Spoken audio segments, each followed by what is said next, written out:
صبح و شام تلاوت کرنا صبح و شام میرا کام ہو جائے۔ الحمدللہ رب العالمین والصلاة والسلام على سید الانبیاء والمرسلین اما بعد فاعوذ باللہ من الشیطان الرجیم بسم اللہ الرحمن الرحیم الصلاة والسلام علیک یا رسول اللہ وعلى آلك وأصحابك يا حبيب الله الصلاة والسلام عليك يا نبي الله وعلى آلك وأصحابك يا نور الله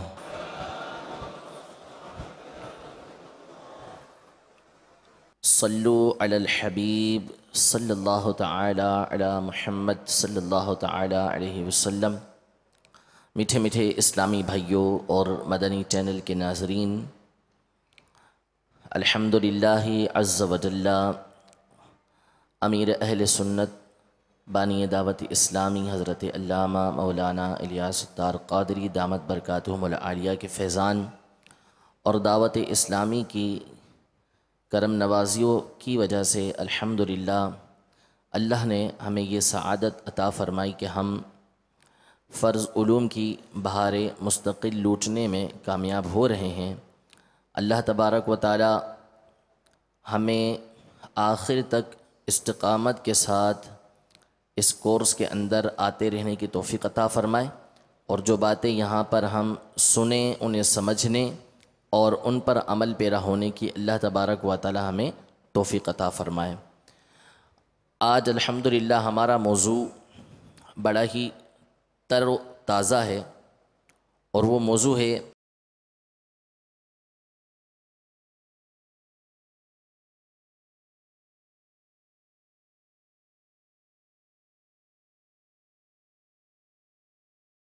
سرور عالم صلی اللہ تعالی علیہ وسلم کی کیا کیا خصوصیات ہیں جو مسلمان پر ماننا لازم ہیں،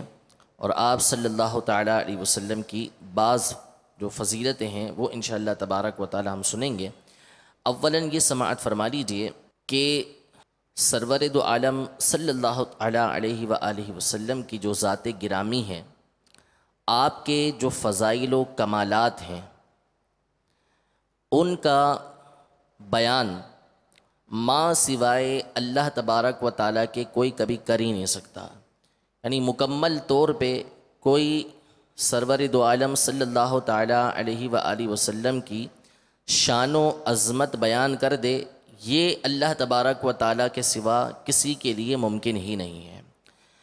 قرآن مجید فرقان حمید میں ایک مقام پر اللہ تبارک و تعالیٰ نے یہ ارشاد فرمایا کہ اگر سارے سمندر یہ سیاہی ہو جائیں تو یہ اللہ تبارک و تعالیٰ کے کلمات کو نہیں لکھ سکتے۔ یعنی سارے کے سارے جو سمندر ہیں وہ سیاہی ہو جائیں، اب اللہ کے کلمات کو لکھا جائے تو یہ سارے سمندر ختم ہو جائیں گے، اگرچہ کہ اس کی مثل اور لے آیا جائے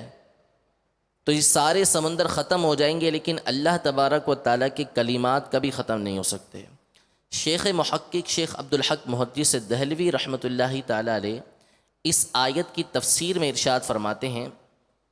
کہ اللہ کے جو کلمات ہیں ان سے مراد ہے اللہ تبارک و تعالیٰ کے اولیاء، ان کے فضائل و کمالات۔ تو جب اللہ تبارک و تعالیٰ کے نیک بندوں کی جو تعداد ہے ان کے فضائل و کمالات بیان کرنے کے لیے سمندر کافی نہیں، تو تمام اولیاء کے سردار، تمام انبیاء کے سردار کی جو فضائل و کمالات ہیں، آپ کے جو مراتب ہیں، ان کو بیان کرنا کس کے لیے ممکن ہے؟ اسی لیے اعلیٰ حضرت نے واضح الفاظ میں ارشاد فرما دیا کہ اے رضا خود صاحب قرآن ہے مداح حضور، تجھ سے کب ممکن ہے پھر مدحت رسول اللہ کی۔ یعنی اللہ تبارک و تعالی خود تعریف بیان کرتا ہے، خود فضائل عطا فرماتا ہے، خود قرآن مجید فرقان حمید میں نبی کریم صلی اللہ تعالیٰ علیہ وسلم کی شان و عظمت بیان فرماتا ہے، تو بندے کے لیے کب ممکن ہے کہ وہ مکمل طور پر نبی کریم صلی اللہ علیہ وسلم کی شان و عظمت بیان کر سکے؟ انشاءاللہ مزید اس کا بیان آگے آئے گا۔ سب سے پہلا عقیدہ جو حضور صلی اللہ تعالیٰ علیہ وآلہ وسلم کی شان و عظمت سے متعلق بیان کیا گیا وہ یہ ہے کہ جتنے بھی انبیاء کرام علیہم السلام آئے،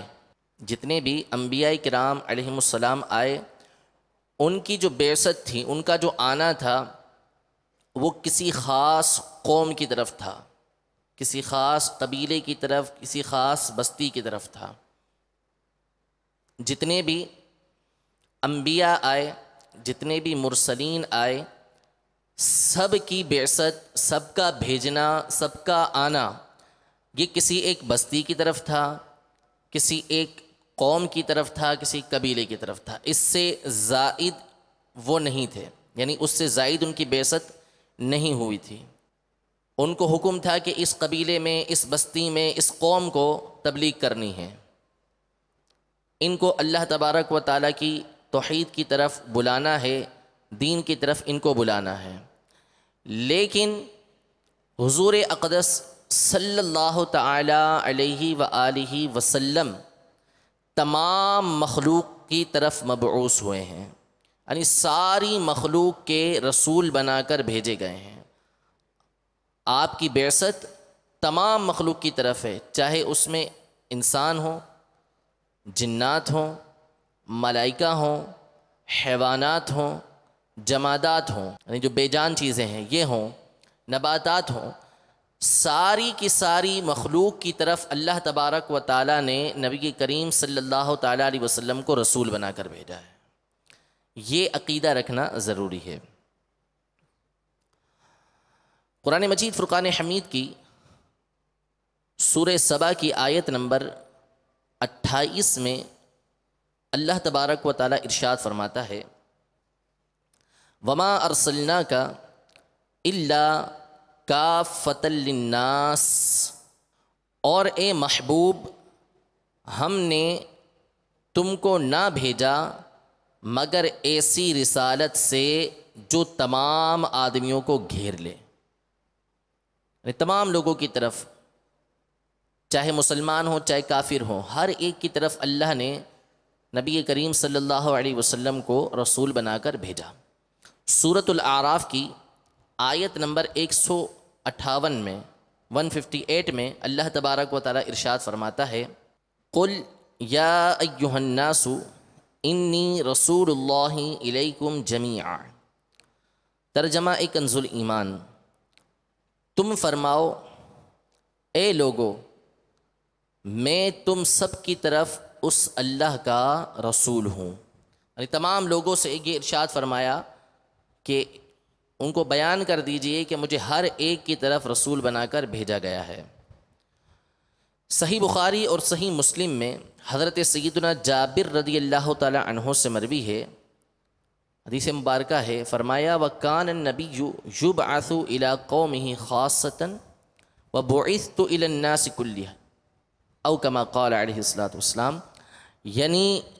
ہر نبی کسی ایک خاص قوم کی طرف بھیجا جاتا تھا اور مجھے تمام لوگوں کی طرف بھیجا گیا ہے۔ صحیح مسلم میں حضرت سیدنا ابو ہریرہ رضی اللہ تعالی عنہ سے روایت ہے، وَأُرْسِلْتُ إِلَى الْخَلْقِ كَافَّةً، مجھے تمام مخلوق کی طرف رسول بنا کر بھیجا گیا ہے۔ تو یہ حضور علیہ الصلوۃ والسلام کی فضیلت ہے اور آپ صلی اللہ تعالیٰ علیہ وسلم کے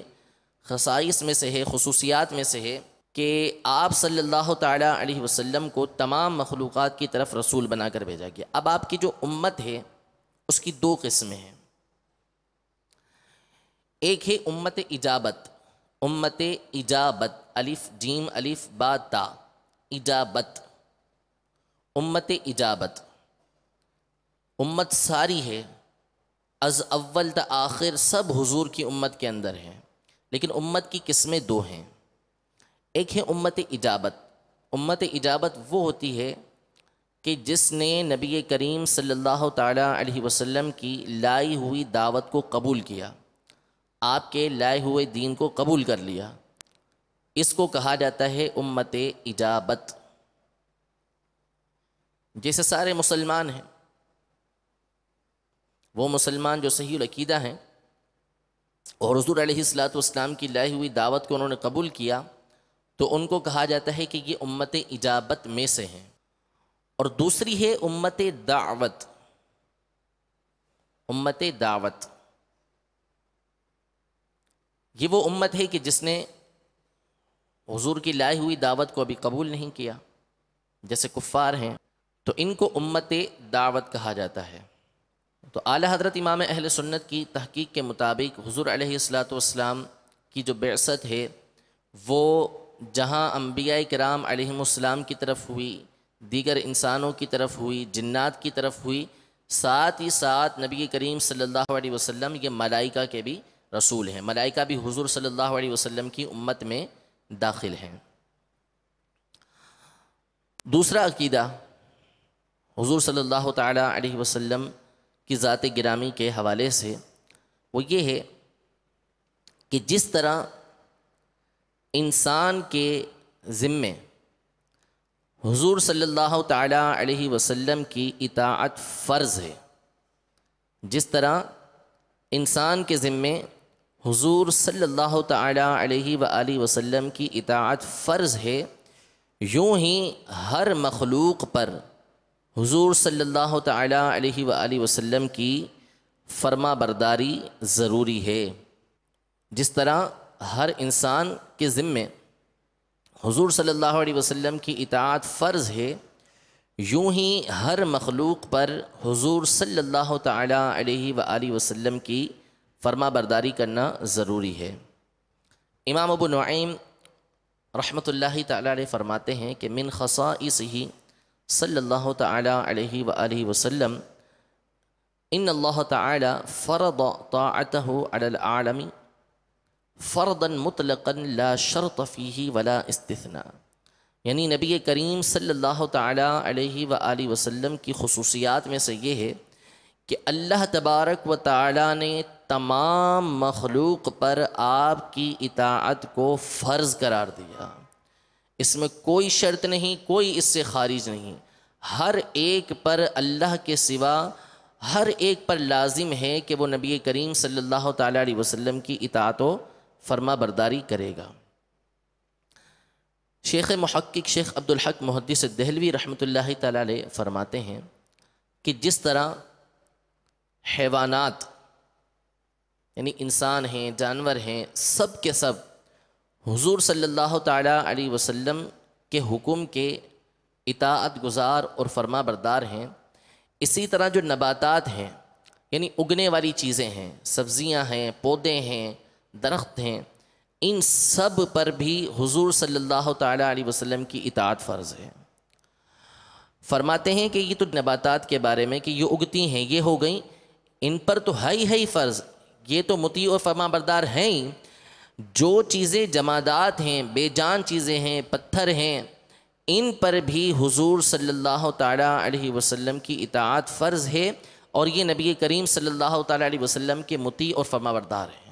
اسی لیے احادیث طیبہ میں جب ہم نبی کریم صلی اللہ تعالیٰ علیہ وسلم کے معجزات پڑھتے ہیں کہ آپ نے جب کسی درخت کو بلایا تو وہ درخت اپنی جڑوں کے ساتھ چلتا ہوا حضور علیہ الصلاۃ والسلام کی بارگاہ میں حاضر ہو گیا۔ درختوں کو آپس میں ملنے کا حکم دیا، قضاء حاجت کے لیے تشریف لے گئے، پردہ کرنے کے لیے درختوں کو حکم دیا کہ آپس میں مل جائیں، تو وہ درخت آپس میں مل گئے۔ پتھر نبی کریم صلی اللہ تعالیٰ علیہ وسلم کے حکم پر اللہ تبارک و تعالیٰ کا کلمہ پڑھنے لگ جائیں۔ چاند حضور علیہ الصلاۃ والسلام کے اشارے پہ دو ٹکڑے ہو جائیں، سورج کو اشارہ کریں تو سورج واپسی آ جائے۔ تو یہ حضور علیہ الصلاۃ والسلام کی خصائص میں سے ہے کہ ہر ایک پر یہ بات لازم ہے کہ حضور علیہ الصلاۃ والسلام کی اطاعت و فرما برداری کرے گا، کوئی حضور علیہ الصلاۃ والسلام کی اطاعت و فرما برداری سے خارج نہیں ہے۔ اللہ تبارک و تعالیٰ نے واضح الفاظ میں ارشاد فرما دیا یا ایھا الذین آمنوا اطیعوا اللہ و اطیعوا الرسول، اے ایمان والو اللہ کی اطاعت کرو اور اس کے رسول کی اطاعت کرو۔ اور ایک جگہ پہ واضح الفاظ میں ارشاد فرمایا من یطع الرسول فقد اطاع اللہ، کہ جس نے رسول کی اطاعت کی تحقیق اس نے اللہ کی اطاعت کی، اس نے اللہ کی فرما برداری کی۔ اگلا عقیدہ، حضور اقدس صلی اللہ تعالی علیہ وآلہ وسلم، ملائکہ، انسان، جنات، جنت کی حوریں، جنت کے غلمان جو غلام ہوں گے وہاں کے، وہ حیوانات یعنی جو جاندار ہیں وہ، اور جمادات جو بے جان چیزیں ہیں، غرض تمام عالم کے لیے رحمت ہیں، تمام عالم کے لیے رحمت ہے۔ ملائکہ، انسان ہوں، جنات ہوں، جنت کی حوریں ہوں، جنت کے غلمان ہوں، جاندار چیزیں ہوں، بے جان چیزیں ہوں، ہر ایک کے لیے نبی کریم صلی اللہ تعالی علیہ وآلہ وسلم رحمت بنا کر بھیجے گئے ہیں۔ اور رحمت وہ ہوتی ہے کہ جس کا ہر بندہ محتاج ہوتا ہے، بغیر رحمت کے کوئی زندہ نہیں رہ سکتا۔ رحمت کا ہر ایک محتاج ہے، رحمت کے بغیر کسی کا باقی رہنا ممکن نہیں ہے۔ قرآن مجید فرقان حمید میں سورۃ الانبیاء کی آیت نمبر 107 میں اللہ تبارک و تعالی ارشاد فرماتا ہے وَمَا أَرْسَلْنَاكَ إِلَّا رَحْمَةً لِّلْعَالَمِينَ، ترجمہ کنز الایمان، اور ہم نے تمہیں نہ بھیجا مگر رحمت سارے جہان کے لیے۔ یہاں پہ لفظ استعمال فرمایا رحمةً للعالمین۔ عالمین یہ جمع ہے عالم کی، عالمین یہ جمع ہے عالم کی، یعنی لام کے اوپر زبر ہے، ایک عالم ہوتا ہے دوسرا عالم ہوتا ہے۔ اولاً عالم کا مطلب کیا ہے یہ سمجھ لیں کہ اللہ کے سوا جتنی بھی چیزیں ہیں، اللہ کے سوا جتنی بھی چیزیں ہیں سب کے سب عالم میں داخل ہیں، سب عالم ہیں۔ اللہ کے سوا صرف اللہ کی ذات کے استثناء کے ساتھ اللہ کی ذات کو اس میں شامل نہیں کریں گے، باقی جتنی بھی چیزیں ہیں سب کی سب عالم ہیں، چاہے انسان ہو، جنات ہوں، ملائکہ ہوں، جنت ہو، دوزخ ہو، آخرت ہو، زمین ہو، آسمان ہو، کائنات کی ہر چیز جو ہے وہ عالم کے اندر داخل ہے۔ تو اب یہ ارشاد فرمایا کہ اللہ نے نبی کریم صلی اللہ تعالی علیہ وسلم کو تمام عالم کے لیے رحمت بنا کر بھیجا ہے۔ جتنے بھی عالم ہیں، جتنی بھی اشیاء ہیں، سب کے لیے نبی کریم صلی اللہ تعالی علیہ وسلم رحمت بنا کر بھیجے گئے، یعنی اللہ کے سوا کوئی بھی ایسا نہیں کہ جو نبی کریم صلی اللہ تعالی علیہ وسلم کے رحمت سے حصہ دار نہ بنا ہو، سب کو حصہ ملا ہے۔ علامہ آلوسی رحمۃ اللہ تعالی علیہ تفسیر روح المعانی میں اس آیت کی تفسیر میں ارشاد فرماتے ہیں کہ انہ صلی اللہ تعالی علیہ وسلم انما بعث رحمتا لکل فرد من العالمین ملائکتہم وانسہم وجنہم ولا فرق بین المؤمن والکافر من الانس والجن فی ذلک، یعنی نبی کریم صلی اللہ تعالی علیہ وآلہ وسلم کو عالمین کے تمام افراد کے لیے، ہر ایک کے لیے رحمت بنا کر بھیجا گیا، چاہے ملائکہ ہوں، چاہے انسان ہوں، چاہے جنات ہوں، اور انسان اور جنات میں سے کافر ہوں یا مومن ہوں اس کے درمیان فرق نہیں ہے۔ مومن کے لیے بھی رحمت ہیں، کافر کے لیے بھی رحمت بنا کر بھیجے گئے ہیں، مطیع و فرما بردار کے لیے بھی رحمت ہیں، اور جو نافرمان ہیں اس کے لیے بھی رحمت بنا کر بھیجے گئے ہیں۔ اب کس طرح رحمت ہیں وہ انشاءاللہ اس کا بیان آتا ہے کہ، لیکن یہ کہ سرکار صلی اللہ تعالی علیہ وآلہ وسلم ہر ایک کے لیے رحمت بنا کر بھیجے گئے ہیں۔ اعلیٰ حضرت امام اہل سنت امام احمد رضا خان رحمۃ اللہ تعالی علیہ فتاوی رضویہ کی 30ویں جلد صفحہ نمبر 141 میں ارشاد فرماتے ہیں کہ سید المرسلین صلی اللہ تعالی علیہ وسلم کو اللہ نے رحمت بنا کر بھیجا۔ آپ فرماتے ہیں کہ عالم، جیسا کہ میں نے ابھی آپ کے سامنے عالم کی تعریف بیان کی، کہ عالم اللہ کے سوا کو کہتے ہیں، اللہ کے سوا جو کچھ ہے اس کو عالم کہتے ہیں، جس میں انبیاء اور ملائکہ سب داخل ہیں۔ تو لا جرم سید المرسلین صلی اللہ تعالیٰ علیہ وسلم ان سب پر رحمت و نعمت رب الارباب ہوئے، یعنی عالم کے اندر ملائکہ بھی شامل ہیں، انبیاء بھی شامل ہیں۔ تو جب اللہ نے عالم فرما دیا تو اس کا مطلب یہ ہوا کہ ملائکہ کو اور انبیاء کو بھی نبی کریم صلی اللہ تعالیٰ علیہ وسلم کی رحمت سے حصہ ملا ہے۔ پھر فرماتے ہیں کہ وہ سب حضور کی سرکار عالی، حضور کے دربار سے بہرہ مند و فیضیاب ہیں، حضور سے فیض حاصل کرتے ہیں۔ اسی لیے اولیاء کاملین و علماء عاملین وضاحت فرماتے ہیں کہ ازل سے ابد تک، ابتدا سے انتہا تک، ارض و سما میں، زمین و آسمان میں، دین و دنیا میں، روح و جسم میں، چھوٹی یا بڑی، بہت یا تھوڑی، جو نعمت و دولت کسی کو ملی یا اب ملتی ہے یا آئندہ ملے گی، سب حضور کی بارگاہ جہاں پناہ سے بٹتی ہے اور ہمیشہ بٹتی رہے گی۔ کسی کو بھی کچھ بھی مل رہا ہے وہ حضور صلی اللہ تعالیٰ علیہ وسلم کی رحمت کے صدقے میں اور آپ کے ہاتھ سے مل رہا ہے۔ سورۃ الانفال میں کافروں کا یہ قول ذکر ہے کہ جس وقت نبی کریم صلی اللہ تعالیٰ علیہ وآلہ وسلم نے ان کو دین حق کی طرف بلایا، اسلام کی دعوت دی، اور ان کو جہاں بشارتیں بتائیں کہ اسلام لے کر آؤ گے تو یہ فائدے ہیں، جنت کے اندر یہ تمہیں انعامات ملیں گے، ساتھ ہی ساتھ انہیں جہنم کی وعیدیں سنائی کہ جو کافر ہیں اس کے لیے یہ جہنم کے اندر تیار کیا گیا ہے، اور پچھلی قوموں کے واقعات بتائے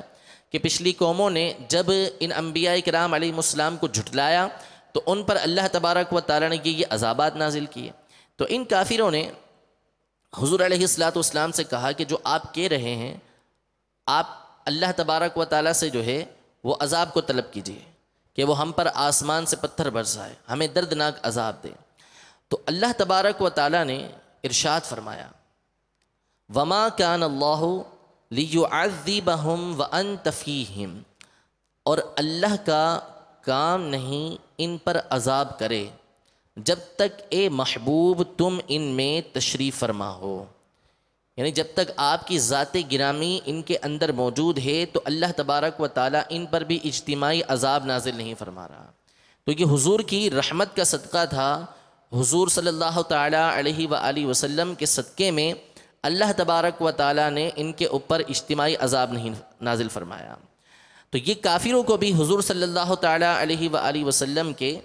رحمت سے حصہ ملا، بلکہ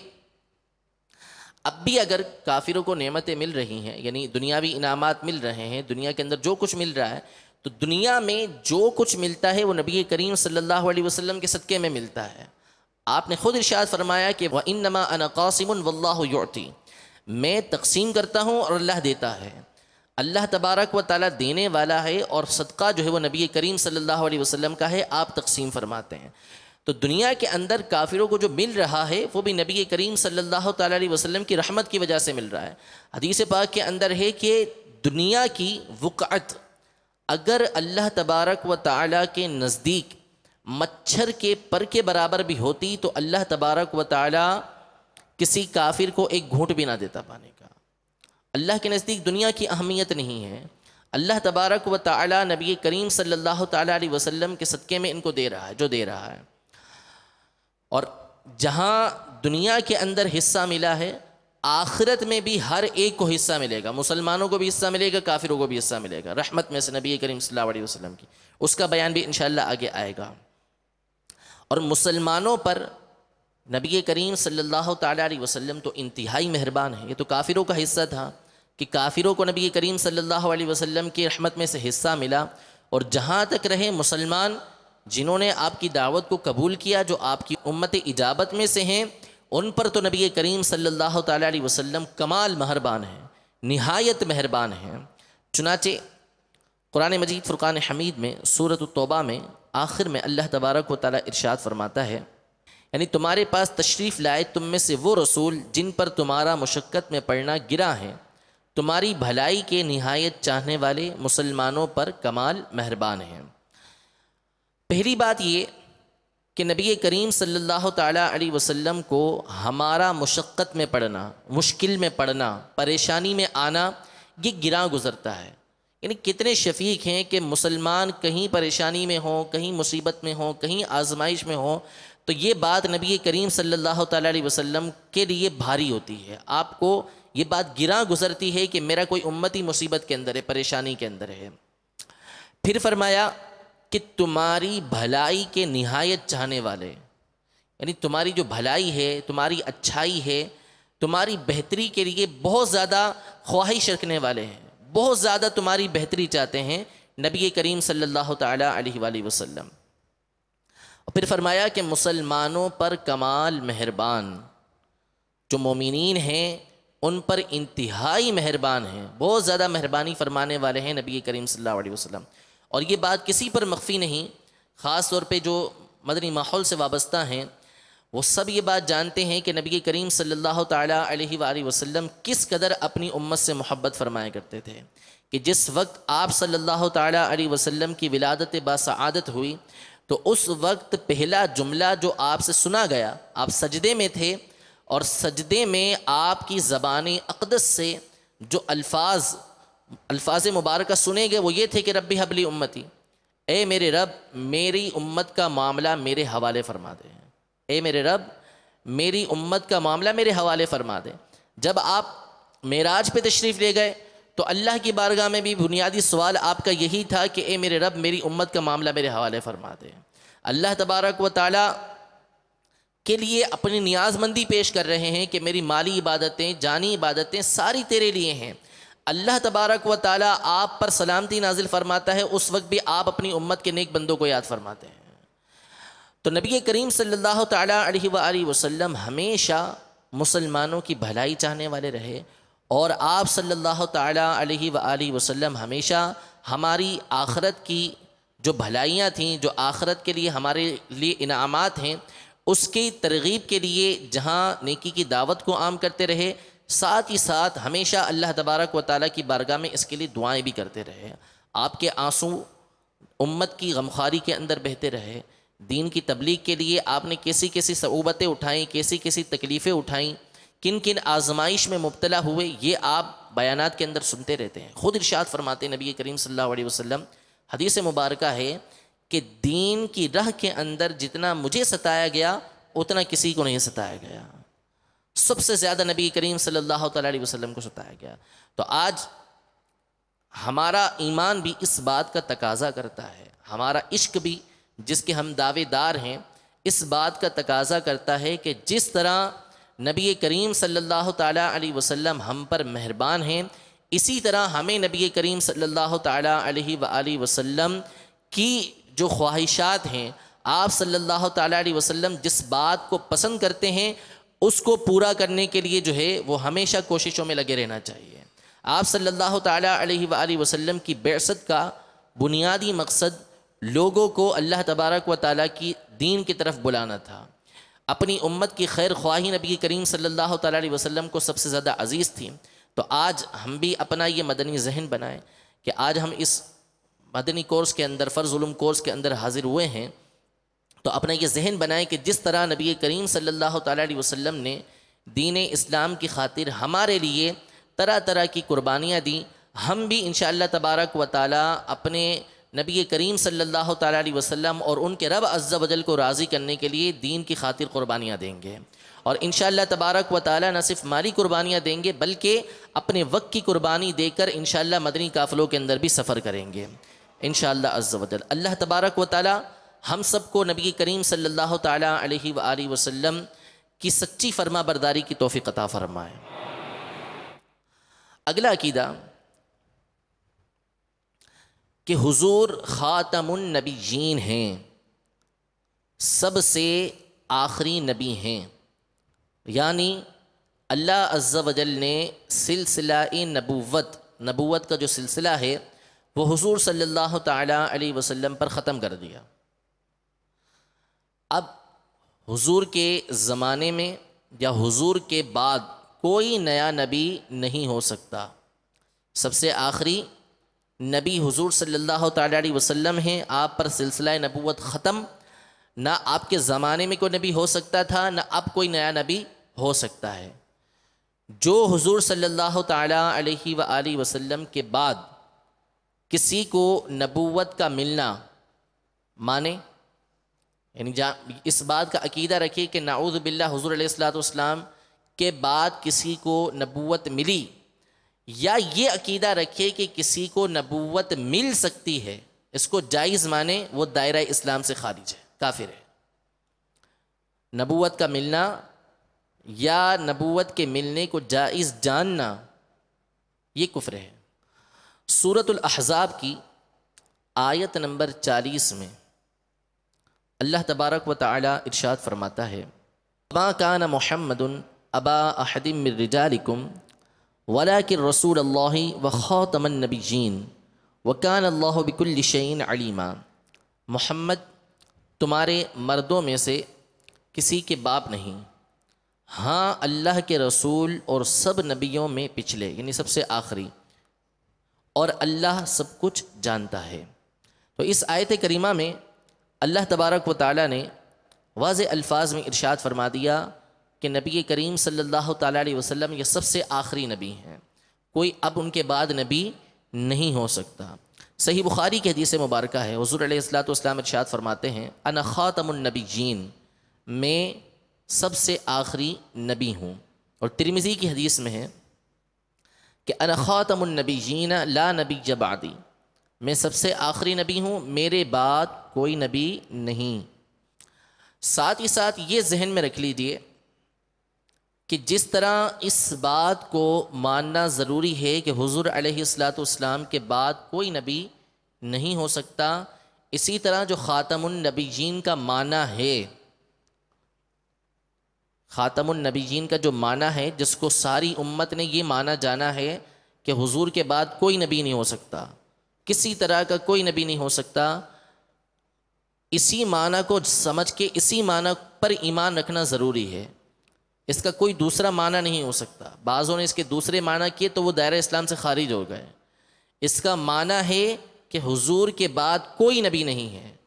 اس کا کوئی دوسرا معنی نہیں کیا جا سکتا، ایسا معنی کہ جس کی وجہ سے حضور علیہ الصلوۃ والسلام کی خاتمیت کے اوپر کوئی حرف آئے۔ آپ سب سے آخری نبی ہیں، اور خاتم النبیین کا معنی ہے کہ حضور سب سے آخری نبی ہیں، آپ کے بعد کوئی نبی نہیں ہو سکتا۔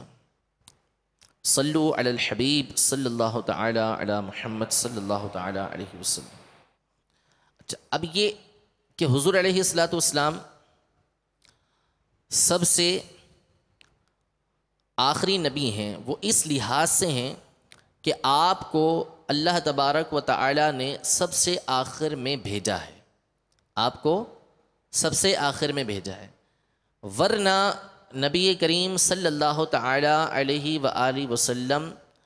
اس وقت نبی تھے کہ جب حضرت آدم علیہ السلام کی پیدائش بھی نہیں ہوئی تھی۔ حدیث مبارکہ ہے، نبی کریم صلی اللہ علیہ وسلم ارشاد فرماتے ہیں، کنت نبیًا وآدم بین الماء والجسد، کہ میں اس وقت بھی نبی تھا کہ جب آدم علیہ السلام پانی اور جسم کے درمیان تھے، یعنی ابھی ان کی مکمل خلقت نہیں ہوئی تھی، اس سے پہلے میں نبی تھا۔ تو حضور علیہ الصلوۃ والسلام کو نبی تو ازل سے ہی بنا دیا گیا، ابتدا سے ہی بنا دیا گیا، اور آپ علیہ الصلوۃ والسلام کی نبوت ابتدا سے ہی تھی، لیکن آپ کی جو بعثت ہوئی، آپ کو جو بھیجا گیا، وہ سب سے آخر میں بھیجا گیا۔ اور ساتھ ہی ساتھ یہ یاد رکھ لیں کہ حضرت عیسیٰ علی نبینا و علیہ الصلوۃ والسلام جب اس دنیا میں تشریف لائیں گے تو آپ ہوں گے نبی، لیکن آپ حضور علیہ الصلوۃ والسلام کے امتی بن کے تشریف لائیں گے، اور جو پیغامات حضور علیہ الصلوۃ والسلام لے کر آئے ہیں اس کے مطابق آپ تبلیغ فرمائیں گے۔ آپ کی نبوت سلب نہیں ہوگی، نبوت زائل نہیں ہوگی، کیونکہ کوئی یہ عقیدہ رکھے کہ نبی کی نبوت زائل ہو جائے تو یہ عقیدہ تو کفر ہے۔ نبی آپ ہوں گے لیکن آپ امتی بن کر تشریف لے کر آئیں گے۔ اگلا عقیدہ کہ حضور صلی اللہ تعالی علیہ وسلم تمام مخلوقات الہی کے اندر جتنی بھی مخلوقات ہیں ان میں سب سے افضل ہیں، جتنی بھی مخلوق ہیں سب میں افضل حضور صلی اللہ تعالیٰ علیہ وسلم کی ذات گرامی ہے۔ اوروں کو یعنی کسی کو بھی علیحدہ علیحدہ جو کمالات، جو فضائل عطا ہوئے، جو کمالات، جو فضائل عطا ہوئے، وہ تمام کے تمام کمالات حضور صلی اللہ تعالیٰ علیہ وسلم کے اندر جمع کر دیے گئے۔ جس کو جو فضیلت ملی، جو کمال ملا، وہ حضور علیہ السلام کے اندر جمع کر دیا گیا۔ اور ان کے علاوہ جو کمال اور جو فضائل دوسروں کو ملے وہ تو حضور علیہ السلام کے اندر ہیں، ان کے علاوہ حضور صلی اللہ تعالیٰ علیہ وسلم کو وہ کمالات ملے جن میں کسی کا کوئی حصہ نہیں ہے، صرف حضور ہی کو ملے، کسی اور کو ملا ہی نہیں۔ جیسے خاتم النبیین کا منصب ہے، خاتم النبیین کی فضیلت ہے، یہ حضور علیہ السلام کے ساتھ خاص ہے، کوئی دوسرا خاتم النبیین ہو ہی نہیں سکتا۔ صدر الشریعہ فرماتے ہیں کہ بلکہ اوروں کو جو کچھ ملا حضور صلی اللہ تعالیٰ علیہ وسلم کے طفیل ملا، آپ کے صدقے میں ملا، بلکہ طفیل ہی نہیں،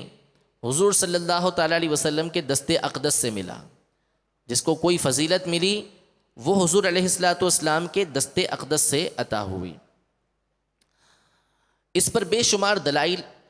قرآن مجید فرقان حمید میں اور احادیث طیبہ میں، اور جو پچھلی کتابیں گزری ہیں قرآن مجید فرقان حمید سے پہلے، ان تمام کے اندر اس کے دلائل تفصیل کے ساتھ ذکر ہیں کہ اللہ تبارک و تعالی نے سب سے زیادہ افضل، سب سے زیادہ فضیلتیں اور سب سے افضل جس ہستی کو بنایا وہ نبی کریم صلی اللہ تعالیٰ علیہ وسلم کی ذات گرامی ہے۔ اعلیٰ حضرت امام اہل سنت امام احمد رضا خان رحمۃ اللہ تعالیٰ علیہ سے سوال کیا گیا، کسی نے سوال بھیجا کہ ہمارے یہاں بعض لوگوں نے وسوسہ ڈالا ہے کہ حضور علیہ السلام یہ سب سے افضل نہیں ہے، اس پر کوئی دلیل نہیں ہے قرآن و حدیث سے کہ حضور سب سے افضل ہوں، تو آپ اس کا جواب ارشاد فرمائیں۔ اعلیٰ حضرت امام اہل سنت کے پاس یہ سوال آیا، آپ مصروف بہت تھے، آپ نے ارشاد فرمایا کہ کچھ دلائل میں ذکر کرتا ہوں قرآن و حدیث سے، پھر اس کے بعد آپ نے کئی آیتیں لکھی اور 100 احادیث طیبہ یہ ذکر کی، اور جو انبیاء کرام کے اقوال تھے ان کو ذکر کیا۔ ان تمام اقوال اور ان تمام احادیث کی روشنی میں آپ نے اس بات کو ثابت فرمایا کہ تمام مخلوق میں، تمام انبیاء میں سب سے افضل ہستی نبی کریم صلی اللہ تعالیٰ علیہ وسلم کی ہے۔ اور یہ لکھ کر آپ نے ارشاد فرمایا کہ یہ تو میں نے انتہائی جلدی کے اندر لکھ لیا، فرصت کم تھی، اس لیے اگر میں اس پر دلائل جمع کرتا تو کئی جلدیں جمع ہو جاتی ہیں کہ حضور علیہ السلام تمام انبیاء سے افضل ہے۔ آپ کے اس رسالے کا نام تجلی الیقین ہے، تجلی الیقین بان نبینا سید المرسلین، کہ نبی کریم صلی اللہ تعالیٰ علیہ وسلم تمام انبیاء کے سردار ہیں۔ اس بات پر آپ نے یہ رسالہ تحریر فرمایا، فتاوی رضویہ کی 30ویں جلد کے اندر یہ رسالہ موجود ہے۔ اس میں سے بعض دلائل جو آپ نے ذکر کیے وہ میں آپ کے سامنے عرض کرتا ہوں کہ حضور صلی اللہ تعالیٰ علیہ وسلم کی یہ خصوصیت ہے، آپ کی یہ خصوصیت ہے کہ اللہ تبارک و تعالی نے آپ صلی اللہ تعالیٰ علیہ وسلم کی جان مبارک کی قسم یاد فرمائی ہے، جان مبارک کی قسم یاد فرمائی ہے۔ پہلے یہ قاعدہ سماعت فرما لیجئے کہ اللہ تبارک و تعالی جب کسی شے کی، جب کسی چیز کی قرآن مجید میں قسم یاد فرماتا ہے، قسم بیان کرتا ہے، جس کو ہم قسم کھانا کہتے ہیں، تو اللہ تبارک و تعالی جب کسی شے کی، کسی چیز کی قسم بیان فرماتا ہے تو اس چیز کی عظمت بیان کرنا مقصود ہوتا ہے۔ اس میں جو حکمت ہوتی ہے وہ ہوتی ہے کہ اس چیز کی عظمت لوگوں کے سامنے واضح کی جائے۔ آپ قسم کھاتے ہیں، اپنی ماں کی قسم کھائیں گے جو درست بھی نہیں ہے، اپنے بیٹے کی قسم کھائیں گے، اسی لیے شریعت مطہرہ نے اللہ تبارک و تعالیٰ کے نام، اللہ تعالیٰ کی ذات اور اس کی صفات کی قسم ہی کو مقرر فرمایا کہ اسی کی قسم کھائی جائے۔ تو قسم جب کسی چیز کی یاد فرمائی جاتی ہے اللہ تبارک و تعالیٰ کی طرف سے، جب اللہ تبارک و تعالیٰ کسی چیز کی قسم بیان کرتا ہے کہ مجھے اس چیز کی قسم، تو مقصد اور اس میں حکمت یہ ہوتی ہے کہ لوگوں کے سامنے اس چیز کی اہمیت واضح ہو جائے۔ تو نبی کریم صلی اللہ تعالیٰ علیہ وآلہ وسلم کی ہستی وہ ہستی ہے، وہ ذات ہے کہ اللہ تبارک و تعالیٰ نے قرآن مجید فرقان حمید میں سورۃ الحجر کے اندر نبی کریم صلی اللہ تعالیٰ علیہ وسلم سے ارشاد فرمایا لعمرک، اے محبوب تیری جان کی قسم۔ اور آپ کی فضیلت یہ ہے کہ اللہ تبارک و تعالیٰ نے آپ صلی اللہ تعالیٰ علیہ وآلہ وسلم جس شہر کے اندر تشریف فرما تھے اس شہر کی قسم یاد فرمائی ہے۔ سورۃ البلد کی پہلی اور دوسری آیت میں اللہ تبارک و تعالیٰ ارشاد فرماتا ہے لا اقسم بہذا البلد وانت حل بہذا البلد، اے محبوب مجھے اس شہر کی قسم، اور اس شہر کی قسم کیوں کہ آپ صلی اللہ تعالیٰ علیہ وسلم اس شہر کے اندر تشریف فرما ہے۔ تو جہاں آپ کے قدم مبارک ہیں، جہاں آپ کی ذات موجود ہے، وہاں کی اللہ تبارک و تعالیٰ نے قسم یاد فرمائی ہے۔ تو اس شہر کی عظمت اللہ تبارک و تعالیٰ نے بیان فرمائی، بلکہ حضور صلی اللہ تعالیٰ علیہ وآلہ وسلم جس زمانے کے اندر تشریف فرماتے، جو آپ کا مبارک زمانہ تھا، اللہ تبارک و تعالیٰ نے اس زمانے کی قسم یاد فرمائی ہے۔ سورۃ العصر کی پہلی آیت میں فرمایا والعصر، مجھے اس مبارک زمانے کی قسم۔ بلکہ اس سے بھی آگے چلیے، اعلیٰ حضرت امام اہل سنت فرماتے ہیں کہ نبی کریم صلی اللہ علیہ وسلم کی ذات وہ ہے کہ حضور کی جو گفتگو ہے، آپ کا جو کلام ہے، اللہ تبارک و تعالیٰ نے اس کی بھی قسم یاد فرمائی ہے۔ چنانچہ سورۃ الزخرف کی آخری آیت کے اندر ارشاد فرمایا وقیل ہی،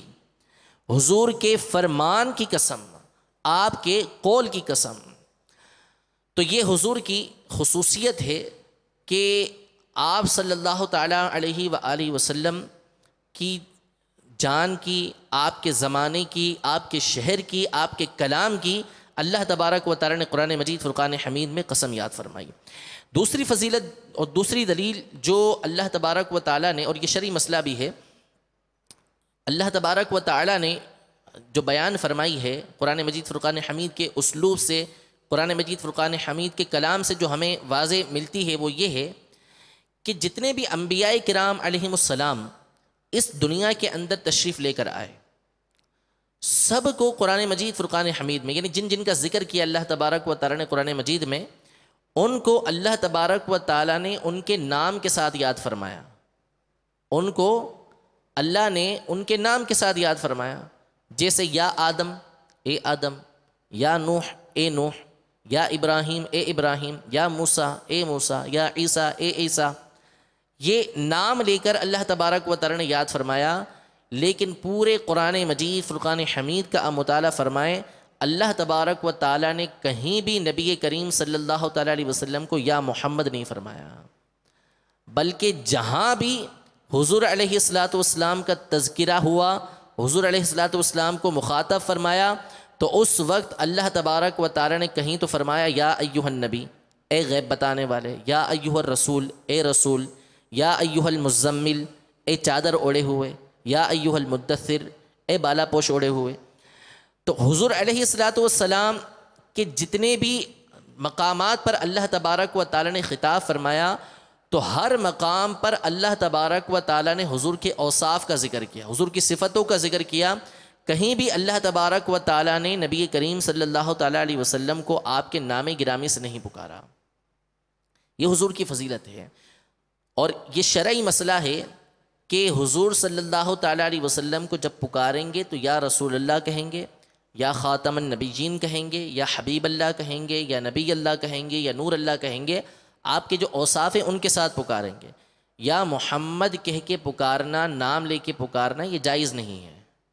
نام لے کے پکارنا درست نہیں ہے، بلکہ آپ کو آپ کے اوصاف کریمہ کے ساتھ جن سے اللہ تبارک و تعالیٰ نے پکارا ان کے ساتھ پکارا جائے گا۔ سورہ نور کی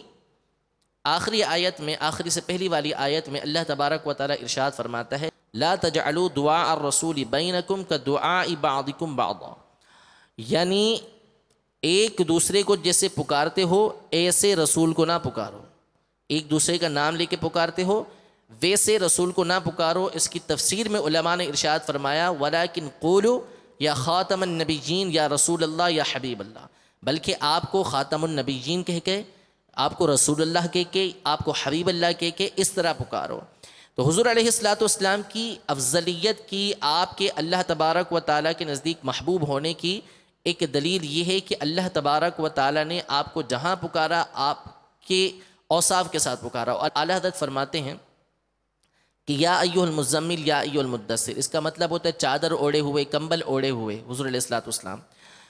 تو عرب والوں کا طریقہ کار یہ ہے کہ جب کسی کو محبت کے ساتھ پکارتے ہیں نا، تو وہ جس حالت کے اندر ہوتا ہے اسی حالت میں پکار دیتے ہیں۔ جیسے حضرت سیدنا مولا علی مشکل کشا شیر خدا کرم اللہ تعالی وجہہ الکریم، ان کی کنیت ہے ابو تراب۔ ابو تراب، ابو تراب کا مطلب ہے مٹی والا، ابو تراب کا مطلب ہے مٹی والا۔ اس کی وجہ یہ ہے کہ ایک دفعہ گھریلو معاملات میں آپ حضرت سیدتنا فاطمہ رضی اللہ تعالی عنہا سے ناراض ہو گئے۔ ناراض ہو کے آپ مسجد میں آ کے لیٹ گئے۔ جب لیٹے تو آپ کے جسم پر مٹی لگ گئی۔ حضور علیہ الصلوۃ والسلام تشریف لائے۔ حضرت سیدتنا فاطمہ رضی اللہ تعالی عنہا سے معلوم ہوا کہ ناراض ہو کے گئے ہیں، تو آپ تشریف لائے تو حضرت علی رضی اللہ تعالی عنہ کے جسم پر مٹی لگی ہوئی تھی۔ تو حضور نے محبت کے ساتھ پکارا، اے ابو تراب، اے مٹی والے۔ تو اس وقت سے حضرت علی رضی اللہ تعالی عنہ نے اپنی کنیت یہ رکھ لی، دیگر کنیتوں کے ساتھ یہ کنیت رکھ لی کہ مٹی والا اپنے آپ کو پکارنے لگے۔ حضرت ابو ہریرہ رضی اللہ تعالی عنہ بلی رکھا کرتے تھے، جب ان کو ابو ہریرہ پکارا تو ان کی یہی کنیت بن کے رہ گئی۔ تو جو کسی حالت کے اندر ہوتا ہے اسی حالت میں محبت کے ساتھ اسی کے ساتھ اس کو پکار دیتے ہیں۔ تو نبی کریم صلی اللہ تعالیٰ علیہ وسلم کمبل اوڑھے ہوئے تھے، چادر اوڑھے ہوئے تھے، اللہ نے محبت کے ساتھ آپ کو یا ایھا المزمل فرمایا، یا ایھا المدثر فرمایا، آپ کا نام مبارک نہیں لیا۔ ایک اور فضیلت اعلیٰ حضرت امام اہل سنت نے ایک حدیث مبارکہ اسی رسالے کے اندر نقل کی ہے،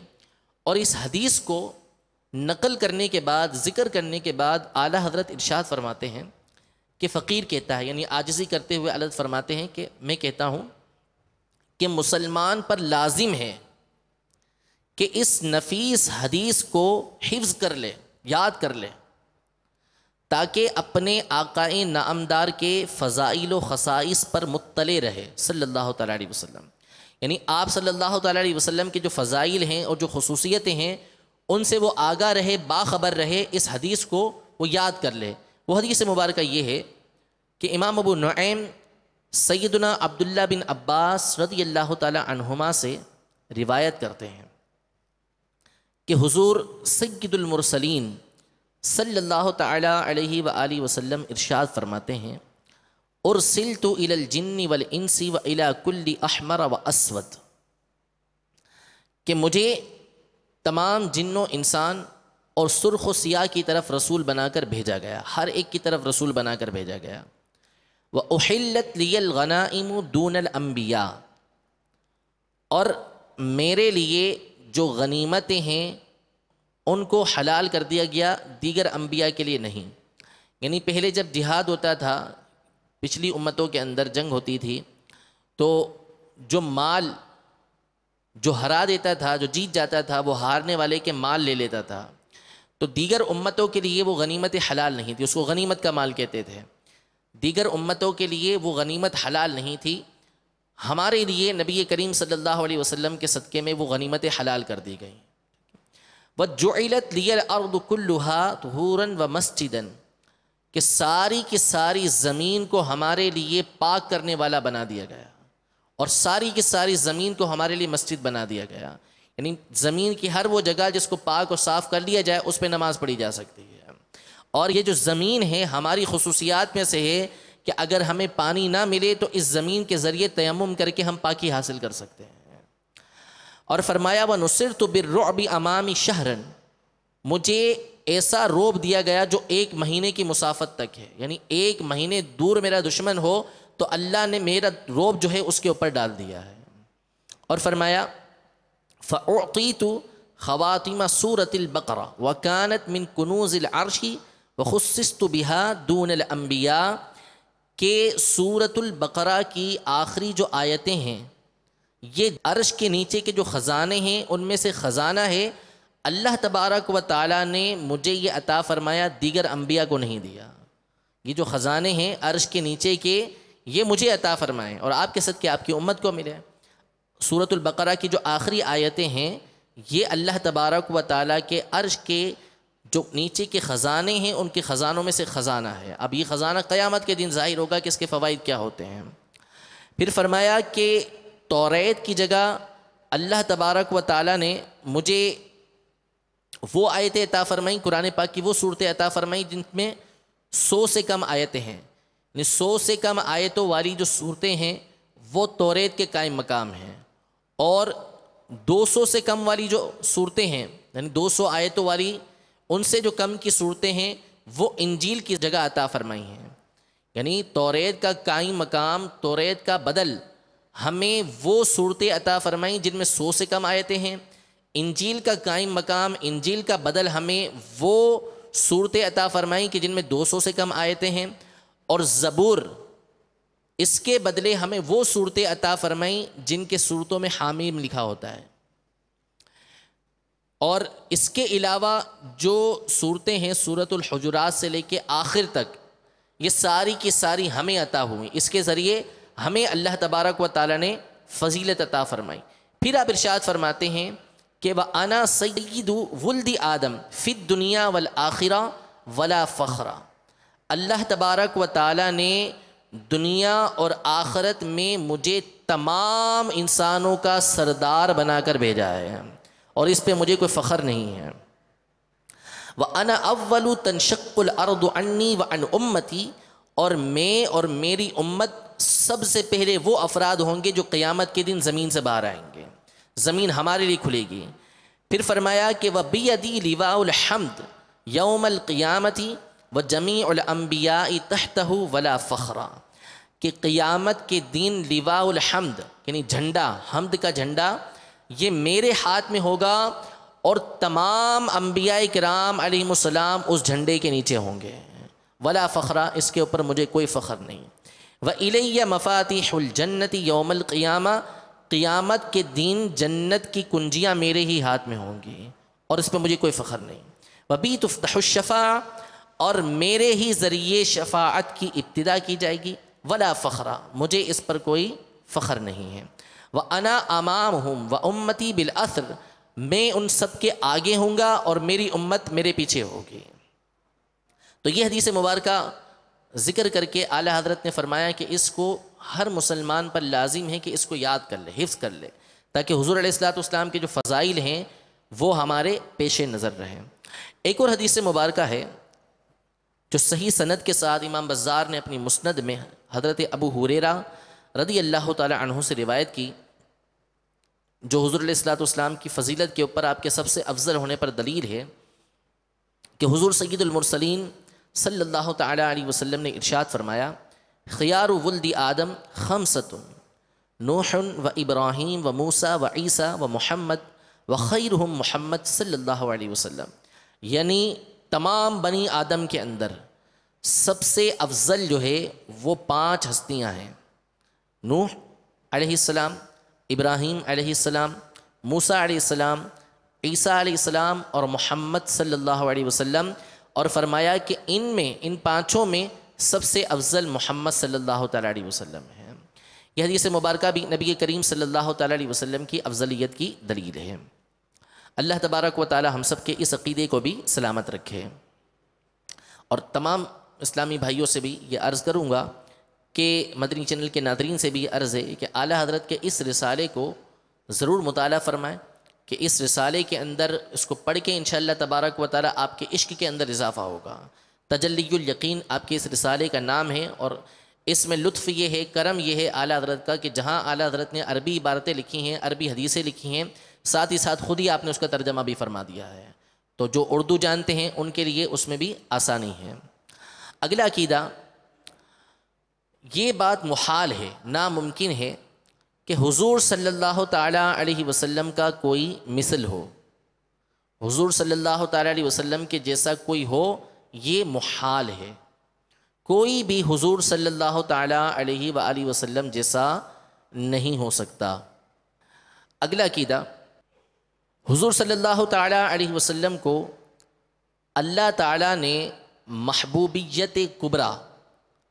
سب سے بڑا محبوب کا مرتبہ اس سے اللہ تبارک و تعالیٰ نے نبی کریم صلی اللہ علیہ وسلم کو سرفراز فرمایا. یعنی سب سے زیادہ جو اللہ کی بارگاہ میں محبوب ہیں، سب سے زیادہ محبوبیت کا جو درجہ حاصل ہوا وہ نبی کریم صلی اللہ تعالیٰ علیہ وسلم کو حاصل ہوا ہے. بحر شریعت کے اندر صدر الشریعہ بدر الطریقہ اس عقیدے کو لکھنے کے بعد ارشاد فرماتے ہیں کہ تمام مخلوق جو یا رضائے مولا ہے، یعنی ساری کی ساری مخلوق یہ اللہ تبارک و تعالیٰ کی رضا چاہتی ہے. ساری کی ساری مخلوق اللہ تبارک و تعالیٰ کی رضا چاہتی ہے، اور اللہ عز و جل طالب رضائے مصطفیٰ صلی اللہ تعالیٰ علیہ وسلم ہے. یعنی اللہ تبارک و تعالیٰ نبی کریم صلی اللہ تعالیٰ علیہ وسلم کی رضا چاہتا ہے. اور یہ بات قرآن مجید فرقان حمید اور احادیث طیبہ سے ثابت ہے. سورہ ضحیٰ کی آیت نمبر 5 میں اللہ تبارک و تعالیٰ نے ارشاد فرمایا وَلَسَوْفَ يُعْطِيكَ رَبُّكَ فَتَرْضَى. ترجمہ کنز الایمان، اور بے شک قریب ہے کہ تمہارا رب تمہیں اتنا دے گا کہ تم راضی ہو جاؤ گے. تمہارا رب تمہیں اتنا دے گا کہ تم راضی ہو جاؤ گے. کسی کو دیتے ہیں، کیوں دیتے ہیں؟ کہ وہ سامنے والے سے راضی ہوگا. اللہ ہمیں دیتا ہے، ہم اللہ سے راضی ہوتے ہیں. لیکن نبی کریم صلی اللہ تعالیٰ علیہ وآلہ وسلم کی فضیلت دیکھیے، آپ کی شان و عظمت دیکھیے کہ اللہ تبارک و تعالیٰ فرما رہا ہے کہ آپ کو آپ کا رب ان قریب اتنا دے گا کہ آپ صلی اللہ تعالیٰ علیہ وسلم راضی ہو جائیں گے. اور اسی مقام پر جب یہ آیت کریمہ نازل ہوئی، اب پھر حضور علیہ السلام کی ہم پر شفقت دیکھیے کہ حضور علیہ السلام ہم سے کس قدر محبت کرتے ہیں. جب یہ آیت کریمہ نازل ہوئی کہ ان قریب آپ کا رب آپ کو اتنا دے گا کہ آپ راضی ہو جائیں گے، تو حضور نے فرمایا کہ انا لا ارضی وواحد من امتی فی النار او کما قال علیہ السلام. میں اس وقت تک راضی نہیں ہوں گا جب تک میرا ایک امتی بھی جہنم کے اندر ہوگا.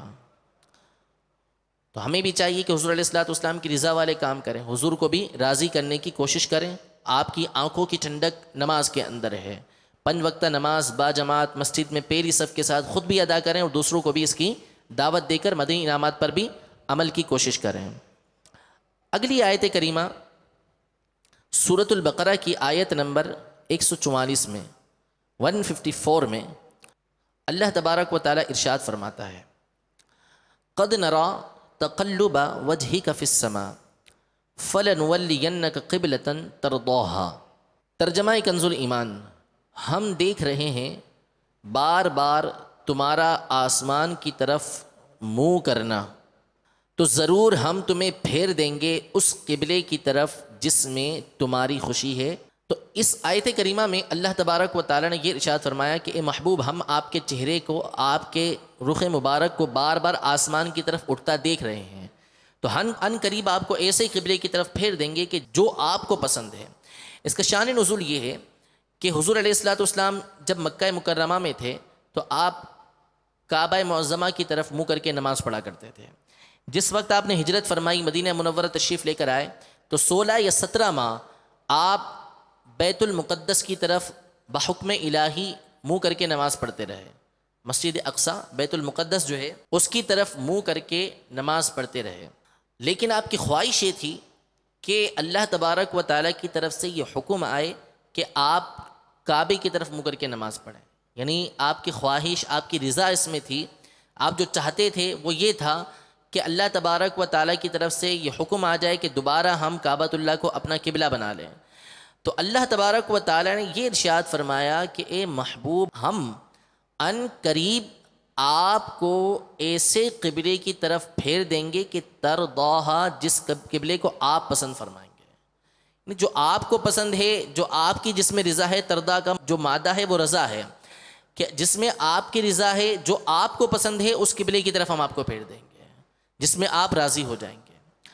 اسی طرح ہم اللہ تبارک و تعالیٰ کی عبادت کرتے ہیں، 5 وقتہ نماز پڑھتے ہیں، مقصد اللہ تبارک و تعالیٰ کو راضی کرنا ہوتا ہے. سورہ طٰہٰ کی آیت نمبر 130 میں اللہ تبارک و تعالیٰ ارشاد فرماتا ہے فَاصْبِرْ عَلَىٰ مَا يَقُولُونَ وَسَبِّحْ بِحَمْدِ رَبِّكَ قَبْلَ طُلُوعِ الشَّمْسِ وَقَبْلَ غُرُوبِهَا وَمِنْ آنَاءِ اللَّيْلِ۔ ترجمہ کنز الایمان۔ تو ان کی باتوں پر صبر کرو اور اپنے رب کو سراہتے ہوئے اس کی پاکی بولو، سورج چمکنے سے پہلے اور اس کے ڈوبنے سے پہلے، اور رات کی گھڑیوں میں اس کی پاکی بولو، اور دن کے کناروں پر اس امید پر کہ تم راضی ہو۔ تو اس آیت کے اندر اللہ تبارک و تعالی نے 5 وقتہ نمازوں کی طرف اشارہ فرمایا کہ 5 وقتہ نماز پڑھو، اور 5 وقتہ نماز پڑھنے کے بعد آخر میں یہ ارشاد فرمایا لعلک ترضی، کہ آپ راضی ہو جائیں، اس امید پر کہ آپ راضی ہو جائیں۔ مفتی احمد یار خان نعیمی رحمۃ اللہ تعالی علیہ اس آیت کی تفسیر میں ارشاد فرماتے ہیں کہ اس آیت سے معلوم ہوا کہ ہمارا مقصد نماز پڑھنے کا جدا ہے اور حضور کی نماز کا مقصد جدا ہے۔ حضور کی جو نماز ہے اس کا مقصد جدا ہے، اس میں ترقی درجات ہوتے ہیں۔ تو حضور کی نمازیں بھی اس میں کہ اللہ تبارک و تعالی حضور سے فرما رہا ہے کہ آپ راضی ہو جائیں۔ ایک حدیث مبارکہ ہے جسے امام رازی نے تفسیر کبیر کے اندر نقل فرمایا ہے کہ اللہ تبارک و تعالی ارشاد فرمائے گا کلہم یطلبون رضائی وانا اطلب رضاک یا محمد، اے محمد صلی اللہ تعالی علیہ وسلم۔ یہ قیامت کے دن کا واقعہ ہوگا کہ تمام مخلوق سب کی سب میری رضا چاہتی ہے، میری رضا طلب کرتی ہے، اور میں آپ کی رضا طلب کرتا ہوں۔ صحیح مسلم کی حدیث مبارکہ ہے، حضرت سیدتنا عائشہ صدیقہ رضی اللہ تعالی عنہا نے حضور صلی اللہ تعالی علیہ وسلم کی بارگاہ میں عرض کی، یا رسول اللہ صلی اللہ تعالی علیہ وسلم، میں دیکھتی ہوں کہ اللہ تعالی آپ کی خواہش کو پورا فرمانے میں جلدی فرماتا ہے، یعنی جلد سے جلد آپ کی خواہش کو اللہ تبارک و تعالی پورا کر دیتا ہے۔ اگلا عقیدہ، تمام مخلوق اولین و آخرین، ساری کی ساری مخلوق، یہاں تک کہ حضرت ابراہیم علیہ السلام، یہ سب کی سب حضور علیہ السلام کی نیاز مند یعنی محتاج ہے، سب حضور علیہ السلام کی بارگاہ میں حاضر ہونے والے ہیں۔ کسی کو وہ حضور علیہ السلام سے یہ نہیں کہ وہ ان سے حضور سے مستغنی ہو جائے، حضور علیہ السلام سے ہٹ کے کچھ کر لے۔ سب حضور علیہ السلام کی بارگاہ کے محتاج ہیں، یہاں تک کہ حضرت سیدنا خلیل اللہ جو حضور علیہ السلام کے بعد سب سے افضل ہیں، وہ بھی حضور علیہ السلام کے نیاز مند ہیں۔ اگلا عقیدہ، حضور علیہ السلام کے لیے ہر طرح کی شفاعت ثابت ہے۔ آپ کی محبت کی وجہ سے بھی شفاعت ہوگی، آپ کی شخصیت کی وجہ سے بھی شفاعت ہوگی، اللہ تبارک و تعالیٰ کے اذن سے بھی آپ شفاعت کریں گے۔ ہر طرح کی شفاعت جو ہے وہ حضور علیہ السلام کے لیے ثابت ہے، اور جو حضور کی کسی طرح کی بھی شفاعت کا انکار کرے وہ گمراہ ہے۔ حضور علیہ السلام کی شفاعت کا انکار کرنے والا گمراہ ہے۔ اور یہ بھی یاد رکھیے، یہ بھی عقیدہ ہے کہ جو منصب شفاعت ہے، شفاعت کا جو منصب ہے، یہ حضور صلی اللہ تعالیٰ علیہ وسلم کو دیا جا چکا ہے، آپ کو شفاعت کا منصب مل چکا ہے۔ اگلا عقیدہ کہ حضور صلی اللہ تعالیٰ علیہ وسلم کی محبت یہ ایمان کا دار و مدار ہے، آپ کی محبت ایمان کا دار و مدار ہے، بلکہ ایمان اسی محبت کا نام ہے، یعنی حضور علیہ السلام سے محبت کا نام ہی ایمان ہے۔ جب تک حضور صلی اللہ تعالیٰ علیہ وسلم کی محبت ماں باپ، اولاد اور تمام جہاں سے زیادہ نہ ہو، آدمی مسلمان نہیں ہو سکتا، کامل مومن وہ نہیں ہو سکتا جب تک حضور علیہ السلام کی محبت جو ہے وہ اس کے دل کے اندر تمام مخلوق سے بڑھ کر نہ ہو جائے۔ اور اس کا بیان بخاری شریف کی حدیث مبارکہ میں ہے۔ حضرت سیدنا انس رضی اللہ تعالی عنہ روایت کرتے ہیں کہ نبی کریم صلی اللہ تعالی علیہ وآلہ وسلم نے ارشاد فرمایا، لا یؤمن احدکم حتی اکون احب الیہ من والدہ وولدہ والناس اجمعین، کہ تم میں سے کوئی اس وقت تک مومن نہیں ہو سکتا جب تک میں اس کے والد، اس کی اولاد اور تمام لوگوں سے بڑھ کر اس کے نزدیک محبوب نہ ہو جاؤں۔ اگلا عقیدہ، حضور صلی اللہ تعالی علیہ وآلہ وسلم کی اطاعت عین اطاعت الہی ہے۔ حضور علیہ الصلوۃ والسلام کی اطاعت عین اطاعت الہی ہے، یعنی جس نے حضور علیہ الصلوۃ والسلام کی اطاعت کی وہ اللہ تبارک و تعالیٰ کی اطاعت کرنے والا ہے، فرما برداری کرنے والا ہے، اور بغیر حضور علیہ الصلوۃ والسلام کی اطاعت کیے یہ اللہ تبارک و تعالیٰ کی اطاعت کرنا ممکن نہیں ہے۔ حضور علیہ الصلوۃ والسلام کی اطاعت کریں گے، فرما برداری کریں گے تو ہی اللہ تبارک و تعالیٰ کی فرما برداری ہوگی، ورنہ اس کے بغیر اللہ تبارک و تعالیٰ کی فرما برداری نہیں ہو سکتی۔ اور حضور کی فرما برداری کس قدر ضروری ہے کہ یہ شرعی مسئلہ ہے کہ اگر کوئی آدمی نماز پڑھ رہا ہے اور حضور علیہ الصلوۃ والسلام اسے یاد فرمائے، اور یہ واقعہ ہوا بھی، قرآن مجید فرقان حمید میں بھی اس کی طرف اشارہ ہے، سورۃ الانفال کے اندر، یا ایھا الذین آمنوا استجیبوا للہ وللرسول اذا دعاکم، اے ایمان والو جب اللہ اور اس کے رسول تمہیں یاد کریں تو ان کی بارگاہ میں حاضر ہو جاؤ۔ تو ایک صحابی نماز پڑھ رہے تھے، ان سے حضور علیہ الصلوۃ والسلام نے خطاب فرمایا، ان کو بلایا تو وہ نماز میں ہونے کی وجہ سے نہ آ سکے، بعد میں آئے تو حضور نے فرمایا کہ تم نے اللہ کا یہ فرمان نہیں سنا کہ جب اللہ اور اس کے رسول تمہیں یاد کریں تو تم ان کی بارگاہ میں حاضر ہو جاؤ۔ تو شرعی مسئلہ یہ ہے کہ حضور علیہ الصلوۃ والسلام کسی کو یاد فرمائیں، وہ نماز میں ہے تو اس پر لازم ہے کہ فوراً جواب دے اور حضور علیہ الصلوۃ والسلام کی خدمت میں حاضر ہو جائے، حضور کی خدمت میں حاضر ہو جائے۔ اور یہ حضور کی خصوصیات میں سے ہے، حضور کی خصوصیات میں سے ہے کہ جب حضور نے بلایا اور حضور صلی اللہ تعالیٰ علیہ وسلم کے بلانے پر وہ نماز میں سے حضور کی بارگاہ میں آیا تو جب تک وہ حضور کی بارگاہ میں رہے گا اس کی نماز باقی رہے گی، نماز نہیں ٹوٹے گی اس کی، وہ آ کے دوبارہ وہیں سے اپنی نماز شروع کر سکتا ہے، اس کی نماز میں کوئی خلل واقع نہیں ہوگا۔ اگلا عقیدہ کہ حضور اقدس صلی اللہ تعالی علیہ وآلہ وسلم کی تعظیم، یعنی آپ کی عظمت کا اعتقاد رکھنا، یہ ایمان کا بنیادی رکن ہے۔ آپ کی تعظیم یعنی آپ کی عظمت کا اعتقاد رکھنا یہ ایمان کا بنیادی رکن ہے،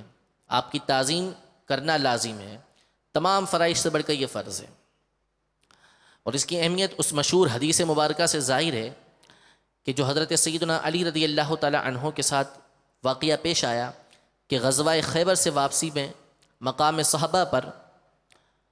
جب حضور علیہ الصلوۃ والسلام نے آپ کی گود میں آرام فرما رہے تھے، حضور علیہ الصلوۃ والسلام عصر کی نماز پڑھ چکے تھے اور حضرت علی رضی اللہ تعالی عنہ نے اس وقت تک عصر کی نماز نہیں پڑھی تھی۔ حضور علیہ الصلوۃ والسلام آرام فرما رہے تھے، سورج ڈوب رہا تھا، حضرت علی رضی اللہ تعالی عنہ کے سامنے عصر کی نماز تھی اور ایک طرف حضور کا آرام تھا کہ اگر میں عصر کی نماز پڑھنے کے لیے اٹھتا ہوں تو حضور کے آرام میں خلل واقع ہوتا ہے، حضور گود میں سر رکھ کے آرام فرما رہے ہیں۔ تو حضرت علی رضی اللہ تعالی عنہ نے اپنی عصر کی نماز حضور علیہ الصلوۃ والسلام کے آرام پر قربان فرما دی۔ تو معلوم ہوا حضرت علی رضی اللہ تعالی عنہ کے فعل سے، آپ کے اس عمل سے، کہ حضور کی محبت جو ہے، حضور کی تعظیم، حضور کے آرام کا خیال، یہ تمام سے بڑھ کر ہے، تمام فرائض سے بڑھ کر ہے۔ پھر اس کے بعد حضور علیہ الصلوۃ والسلام نے اشارہ فرمایا تو سورج دوبارہ مغرب سے نکل کر آیا اور حضرت علی رضی اللہ تعالی عنہ نے نماز ادا فرمائی۔ یہ حضور کے معجزات میں سے ہے۔ اسی طرح حضرت صدیق اکبر رضی اللہ تعالی عنہ نے غار ثور میں اپنی جان کا نذرانہ پیش کیا۔ یہ یاد رکھیے کہ جو جان ہے، جان کا بچانا، یہ تمام فرائض سے بڑھ کر ہے، سب فرضوں سے بڑھ کر جو فرض ہے وہ جان کا بچانا ہے، حتیٰ کہ اپنے منہ سے کلمہ کفر جب بندے کی جان جا رہی ہو، جس کا بیان پہلے ہو چکا کہ اس موقع پر کلمہ کفر بولنے کی شریعت نے اجازت دے دی کہ کسی کی جان جا رہی ہے، واقعی اس کی جان کو خطرہ ہے، کوئی اس کے سر پہ کھڑا ہوا ہے، کلمہ کفر بولنے پہ اس کو مجبور کیا، تو شریعت مطہرہ نے اس کو اجازت دی ہے کہ تم کلمہ کفر بول دو۔ اور یہ بھی مسئلہ ہے کہ اگر کسی کے سامنے شراب رکھی ہے، اس کے نوالا اٹک گیا، پانی قریب موجود نہیں ہے، نوالا اس کی گردن کے اندر اٹکا ہوا ہے، اب شرعی مسئلہ یہ ہے کہ وہ اگر وہ شراب کے گھونٹ کو نہیں پیتا تو اس کی جان چلی جائے گی، یا کوئی حرام چیز قریب میں رکھی ہوئی ہے، بھوک سے مر رہا ہے، اگر وہ حرام چیز نہیں کھاتا تو مر جائے گا، تو اس صورت میں شریعت مطہرہ نے اس پر لازم کیا ہے کہ وہ اس حرام کا ارتکاب کر لے گا، اس حرام چیز کو کھا لے گا، اس شراب کے گھونٹ کو پی لے گا تاکہ اس کا نوالا اتر جائے۔ کوئی اور چیز نہیں تھی اس کے پاس، یہی چیزیں موجود تھی، تو اب اس پر لازم ہے کہ ان چیزوں کو کھا پی لے تاکہ اس کی جان بچ جائے۔ تو جان کا بچانا اتنا ضروری ہے۔ لیکن سیدنا صدیق اکبر رضی اللہ تعالی عنہ جب غار ثور میں داخل ہوئے اور اپنا انگوٹھا آپ نے ایک سوراخ پہ رکھا، اس پہ سانپ نے ڈس دیا، آپ نے اپنے انگوٹھے کو حرکت نہیں دی، یہاں تک کہ وہ سانپ کا جو زہر تھا 12 سال تک مسلسل ہر سال واپس لوٹ کے آتا تھا، بار بار آپ کے پاؤں میں آتا تھا، اور اسی کی وجہ سے آپ کی شہادت بھی ہوئی تھی۔ تو اپنی جان بھی آپ نے نبی کریم صلی اللہ تعالیٰ علیہ وسلم کے آرام پر قربان فرما دی تھی۔ اگلا عقیدہ کہ حضور صلی اللہ تعالیٰ علیہ وآلہ وسلم کی تعظیم و توقیر، آپ کی عظمت کا بیان جس طرح اس وقت تھا کہ جب حضور علیہ السلام اس دنیا میں ہماری ظاہری نگاہوں کے سامنے موجود تھے، یعنی جب آپ نے اس دنیا سے پردہ نہیں فرمایا تھا اس وقت بھی فرض تھا، اسی طرح جب دنیا سے تشریف لے گئے، اب جب ظاہری وصال ہو گیا، پردہ فرما لیا، تو اب اس کے بعد بھی آپ کی تعظیم و توقیر کرنا یہ فرض اعظم ہے۔ جس طرح اس وقت تھا اسی طرح اب بھی حضور علیہ السلام کی تعظیم و توقیر کرنا، اس کا اعتقاد رکھنا یہ فرض اعظم ہے۔ جب حضور علیہ السلام کا ذکر آئے تو انتہائی خشوع اور خضوع کے ساتھ اور با ادب ہو کر سننا چاہیے، اور نام پاک سنیں تو اس وقت درود پاک پڑھنا چاہیے،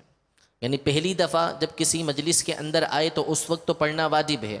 باقی جتنی مرتبہ آئے ہر دفعہ پڑھنا چاہیے، چاہے اسی وقت پڑھیں چاہے بعد میں پڑھ لیا کریں۔ ہم جو اتحیات پڑھتے ہیں، اتحیات میں ایک لفظ ہے ایھا النبی، ایھا النبی، السلام علیکہ ایھا النبی، جو اس کا مطلب ہے کہ اے نبی، اے غیب بتانے والے، آپ پر سلامتی ہو، ہم سلام بھیجتے ہیں حضور پر۔ شیخ عبدالحق محدث دہلوی رحمۃ اللہ تعالیٰ علیہ اور امام غزالی رحمۃ اللہ تعالیٰ علیہ اور دیگر بزرگوں نے یہ لکھا ہے کہ جس وقت بندہ حضور علیہ السلام پر یہ سلام پیش کرے تو یہ تصور کرے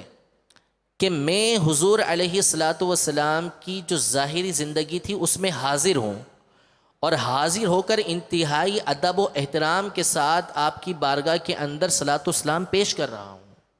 یہ تصور کر کے وہ یہ الفاظ کہے السلام علیکہ ایھا النبی، تو یہ ایک تو ہماری دلیل ہے کہ حضور علیہ السلام کو پکار سکتے ہیں ایھا النبی، اور یا نبی یا رسول اللہ کا ایک ہی معنی ہے، ایھا النبی اور یا رسول اللہ یا نبی اللہ کا ایک ہی معنی ہے۔ ساتھ ہی ساتھ انہوں نے ہمیں یہ سبق دیا کہ نبی کریم صلی اللہ تعالیٰ علیہ وسلم کی تعظیم و توقیر ہم نے کس طریقے سے کرنی ہے۔ اگلا عقیدہ کہ حضور صلی اللہ تعالیٰ علیہ وآلہ وسلم کے کسی قول یعنی آپ کی بات، کسی فعل یا عمل یعنی جو آپ کا کام ہے، جو آپ نے کام کاج کیے، جو کام کرتے تھے آپ، ان میں سے کسی کو یا آپ کی کسی بھی حالت کو اگر کوئی حقارت کی نظر کے ساتھ دیکھے تو کافر ہے۔ حضور کی کسی قول، کسی فعل و عمل، کسی حالت کو اگر کوئی حقارت کی نظر کے ساتھ دیکھے تو کافر ہے، دائرہ اسلام سے خارج ہے۔ اگلا عقیدہ کہ اللہ تبارک و تعالیٰ نے نبی کریم صلی اللہ تعالیٰ علیہ وسلم کو مختار کل بنا کر بھیجا ہے۔ اختیارات اللہ تبارک و تعالیٰ نے نبی کریم صلی اللہ علیہ وسلم کو عطا فرمائے، شریعت کے اختیارات بھی عطا فرمائے، دنیاوی اختیارات بھی عطا فرمائے۔ آپ چاہیں جو شریعت کا حکم نافذ کرنا چاہیں اللہ تبارک و تعالیٰ کے اذن سے کر سکتے ہیں۔ یا احادیث طیبہ کے اندر موجود ہے کہ ایک شخص نے حاضر ہو کے عرض کی کہ میں اسلام لاؤں گا لیکن 3 نمازیں پڑھوں گا، 5 نمازیں نہیں پڑھوں گا، 3 نمازیں پڑھوں گا۔ حضور نے اس کو اجازت دی کہ تم 3 نمازیں پڑھ لیا کرو، یا آپ کو اختیار حاصل تھا کہ 3 نمازوں کی اجازت دے دی آپ نے۔ ایک صحابی نے بقرہ عید کے دن، عید الاضحیٰ سے پہلے جو ہے، یعنی عید الاضحیٰ کے دن جو ہے وہ نماز سے پہلے اپنا جانور ذبح کر لیا، اور اس کا مسئلہ یہ ہے کہ اگر کوئی عید کی نماز سے پہلے ذبح کر لیتا ہے شہر کے اندر تو اس صورت میں اس کی قربانی نہیں ہوتی، لیکن نبی کریم صلی اللہ تعالیٰ علیہ وسلم نے ان کی قربانی کو جائز قرار دے دیا۔ یہ آپ کے اختیارات کے اندر تھا۔ ایک صحابی کے دمبے کو جو 6 ماہ کا تھا اس کو نبی کریم صلی اللہ علیہ وسلم نے جائز قرار دے دیا. یعنی شرعی مسئلہ یہ ہے کہ بکرا یا بکری یا جو بھی ان کی جنس میں سے ہے اس کا سال بھر کا ہونا ضروری ہے. لیکن یہ حضور کے فضائل میں سے ہے کہ آپ نے اس بات کی اجازت مرحمت فرما دی کہ اگر کوئی دمبا وغیرہ جو بکرا اور بکری کے علاوہ ہے وہ 6 ماہ کا ہے اور اتنا بڑا ہے کہ دیکھنے میں سال کا محسوس ہوتا ہے تو حضور نے اس کی قربانی کی اجازت دی ہے. یہ حضور کو اختیار حاصل تھا جب ہی تو اجازت دی ہے. تو اللہ تبارک و تعالیٰ نے آپ کو تمام کی تمام اختیارات عطا فرمائے. اور اس کا مطلب نعوذ باللہ یہ نہیں کہ اللہ تبارک و تعالیٰ معطل ہو گیا, اللہ تبارک و تعالیٰ کے اختیارات ختم ہو گئے. حقیقی مالک و مختار ہر چیز کا اللہ تبارک و تعالیٰ ہے. معمولی اختیار تو ہمارے پاس بھی ہے, ہم چلتے پھرتے ہیں, کھاتے پیتے ہیں, دوائیاں لیتے ہیں, دوائیاں دیتے ہیں, کام کاج کرتے ہیں, یہ تمام کے تمام ہمارے اختیارات ہیں. لیکن یہ اختیارات اللہ تبارک و تعالیٰ کی عطا سے ہیں. حقیقی مالک و مختار اللہ تبارک و تعالیٰ کی ذات ہے. نبی کریم صلی اللہ تعالیٰ علیہ وسلم کے جو مختار کل ہونے کا معنی ہے وہ یہی ہے کہ اللہ تبارک و تعالیٰ نے اپنی عطا سے آپ کو اختیارات عطا فرمائے کہ آپ جو چاہیں کر سکتے ہیں. کائنات کے ذرے ذرے پر آپ کی نظر ہے, جہاں جانا چاہیں آپ تشریف لے جا سکتے ہیں. اگلا عقیدہ کہ آپ صلی اللہ تعالیٰ علیہ وسلم کے جو درجات ہیں ان میں ہر لمحہ ترقی ہوتی ہے, ہر لمحہ آپ کا درجہ بڑھتا ہے. اور اس کا بیان قرآن مجید فرقان حمید میں سورہ ضحیٰ کی آیت نمبر 4 میں ارشاد فرمایا وَلَلْآخِرَةُ خَيْرٌ لَكَ مِنَ الْأُولَى, بے شک پچھلی تمہاری پہلی سے بہتر ہے. یعنی ہر آنے والی گھڑی گزری ہوئی گھڑی سے بہتر ہے. ہر لمحہ نبی کریم صلی اللہ تعالیٰ علیہ وسلم کے منصب کے اندر اضافہ ہوتا رہتا ہے. ابھی بھی ہوتا ہے, قیامت میں بھی ہوگا, اور جنت میں بھی نبی کریم صلی اللہ علیہ وسلم کے درجات کے اندر بلندی ہوتی رہے گی. آپ صلی اللہ تعالیٰ علیہ وسلم کے علم میں اضافہ ہوتا رہے گا, ہمیشہ آپ کے درجات کے اندر ترقی ہوتی رہے گی. اور قیامت کے دن آپ کو مقام محمود عطا کیا جائے گا. نبی کریم صلی اللہ علیہ وسلم کو مقام محمود عطا کیا جائے گا. اور مقام محمود یہ ہے کہ جب قیامت کا دن ہوگا تو ایک بہت بڑا عرصہ جو ہے وہ اسی انتظار میں گزر جائے گا کہ لوگوں کا حساب شروع ہو, لوگوں کا حساب شروع ہو, اسی میں گزرے گا.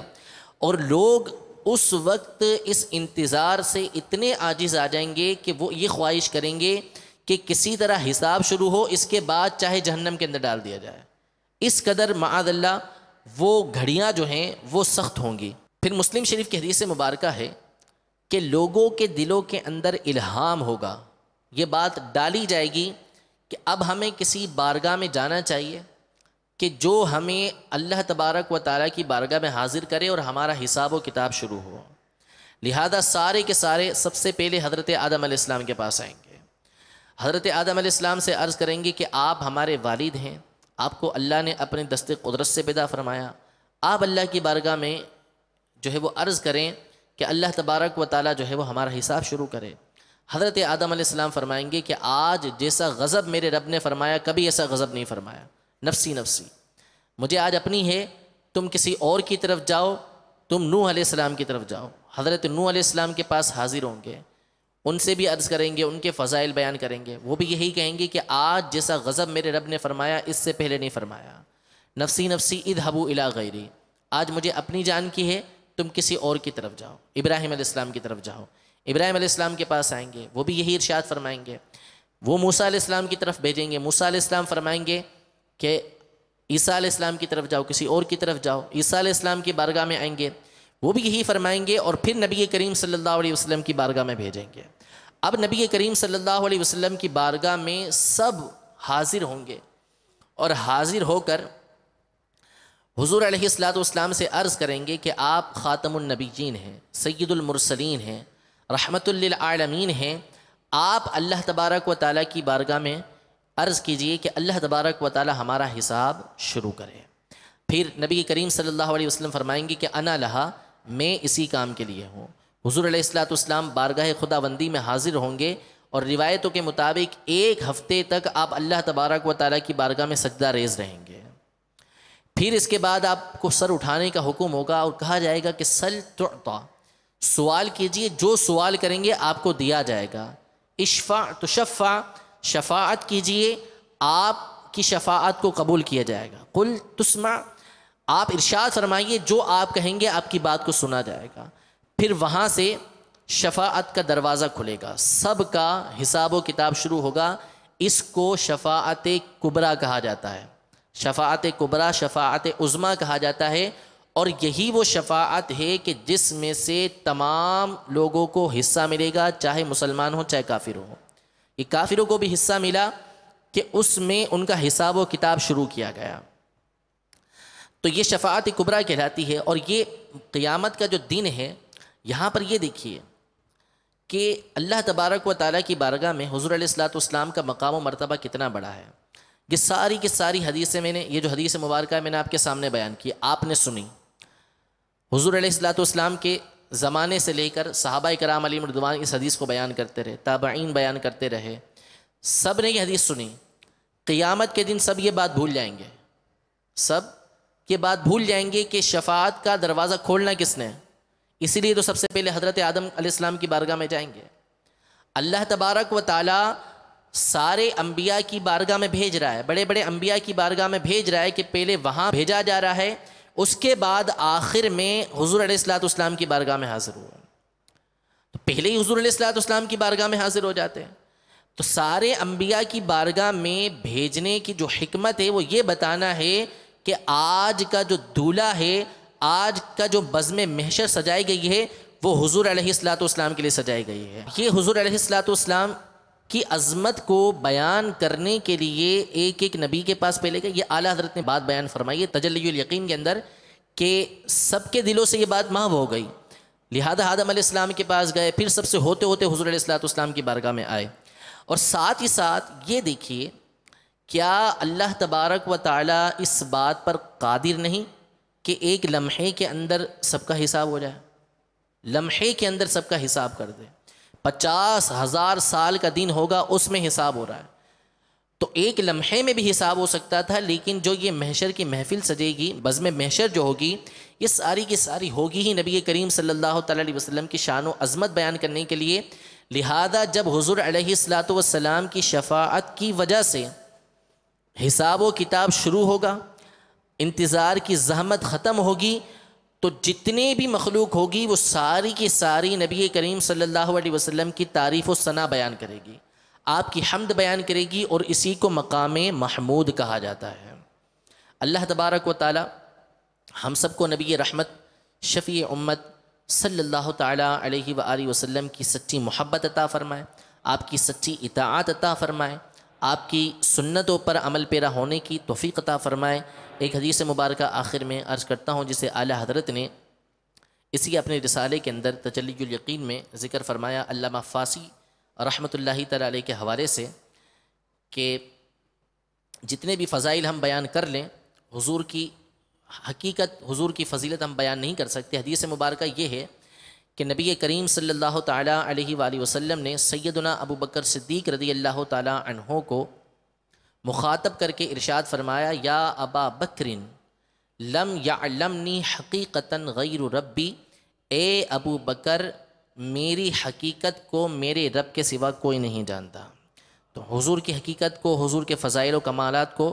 مکمل طور پہ بیان کرنا کسی کے لیے ممکن نہیں ہے۔ اللہ تبارک و تعالی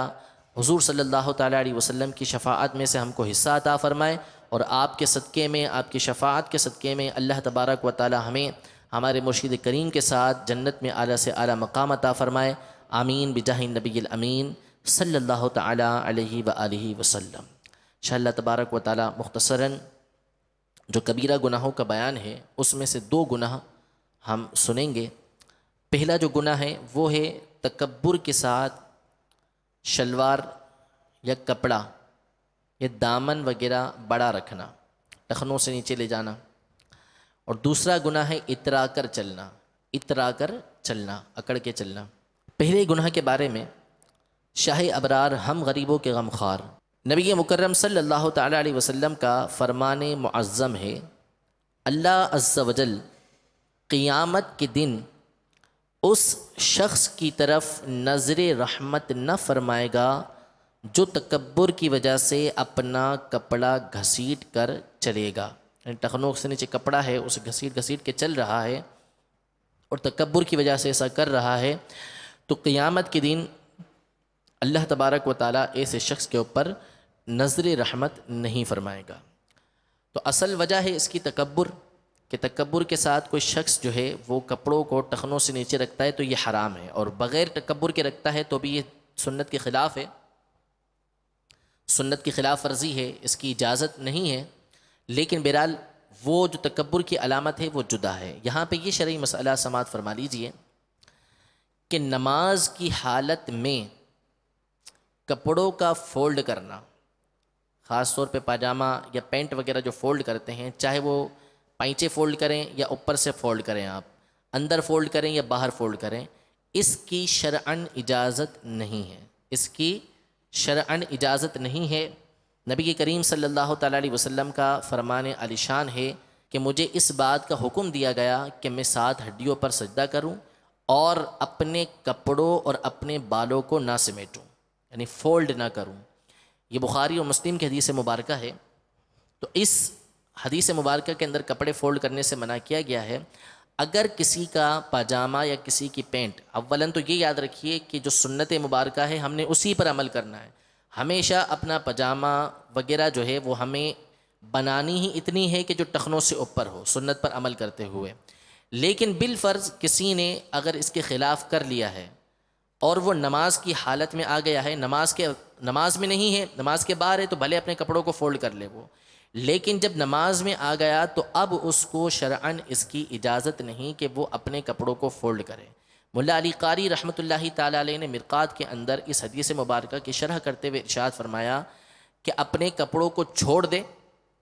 یعنی جو نماز کی حالت میں آ گیا، اب اس کا کپڑا لمبا ہے تو اپنے کپڑوں کو چھوڑ دے اگرچہ کہ وہ زمین سے ٹکراتا ہو،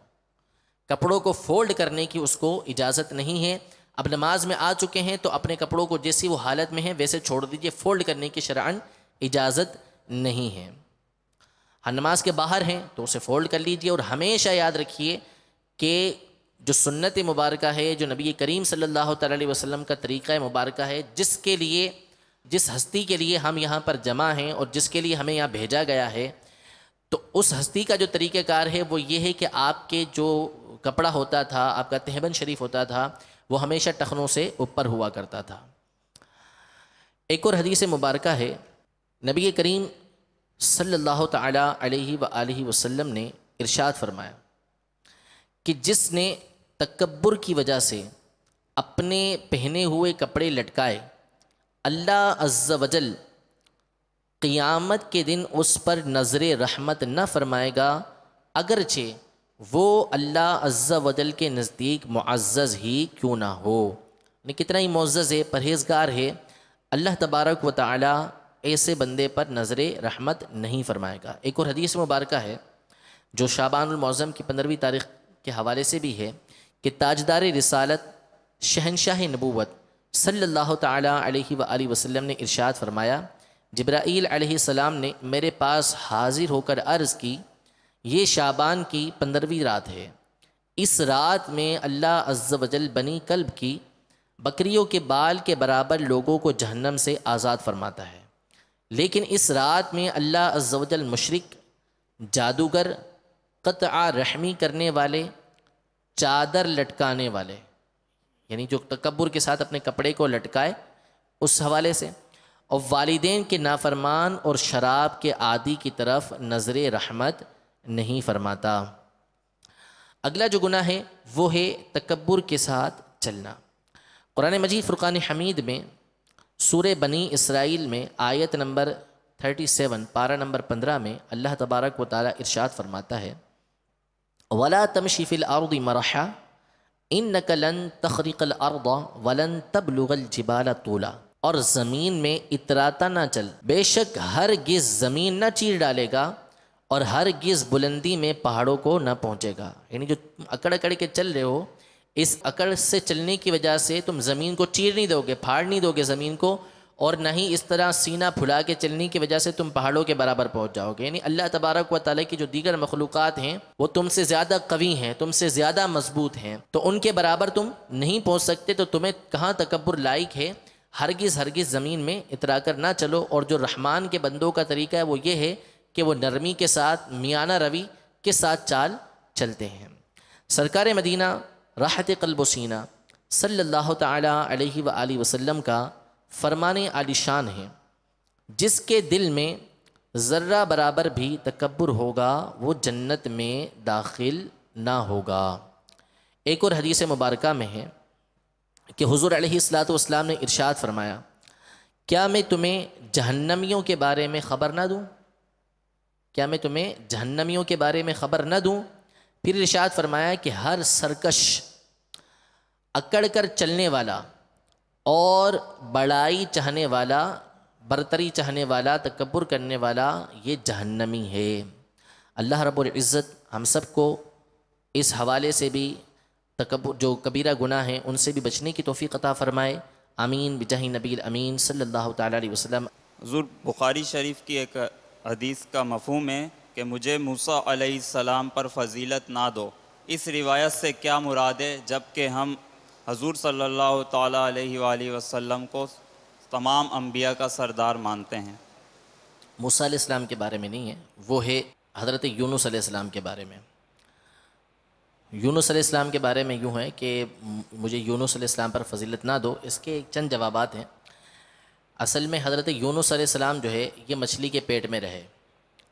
اور حضور علیہ الصلاۃ والسلام کو معراج پر لے جایا گیا، ساتوں آسمان سے اوپر لا مکان میں لے جایا گیا۔ تو اس حوالے سے حضور نے ارشاد فرمایا کہ ان کو مچھلی کے پیٹ میں رہنے کی وجہ سے ان کو مجھ پر فضیلت نہ دو۔ وجہ اصل میں یہ ہے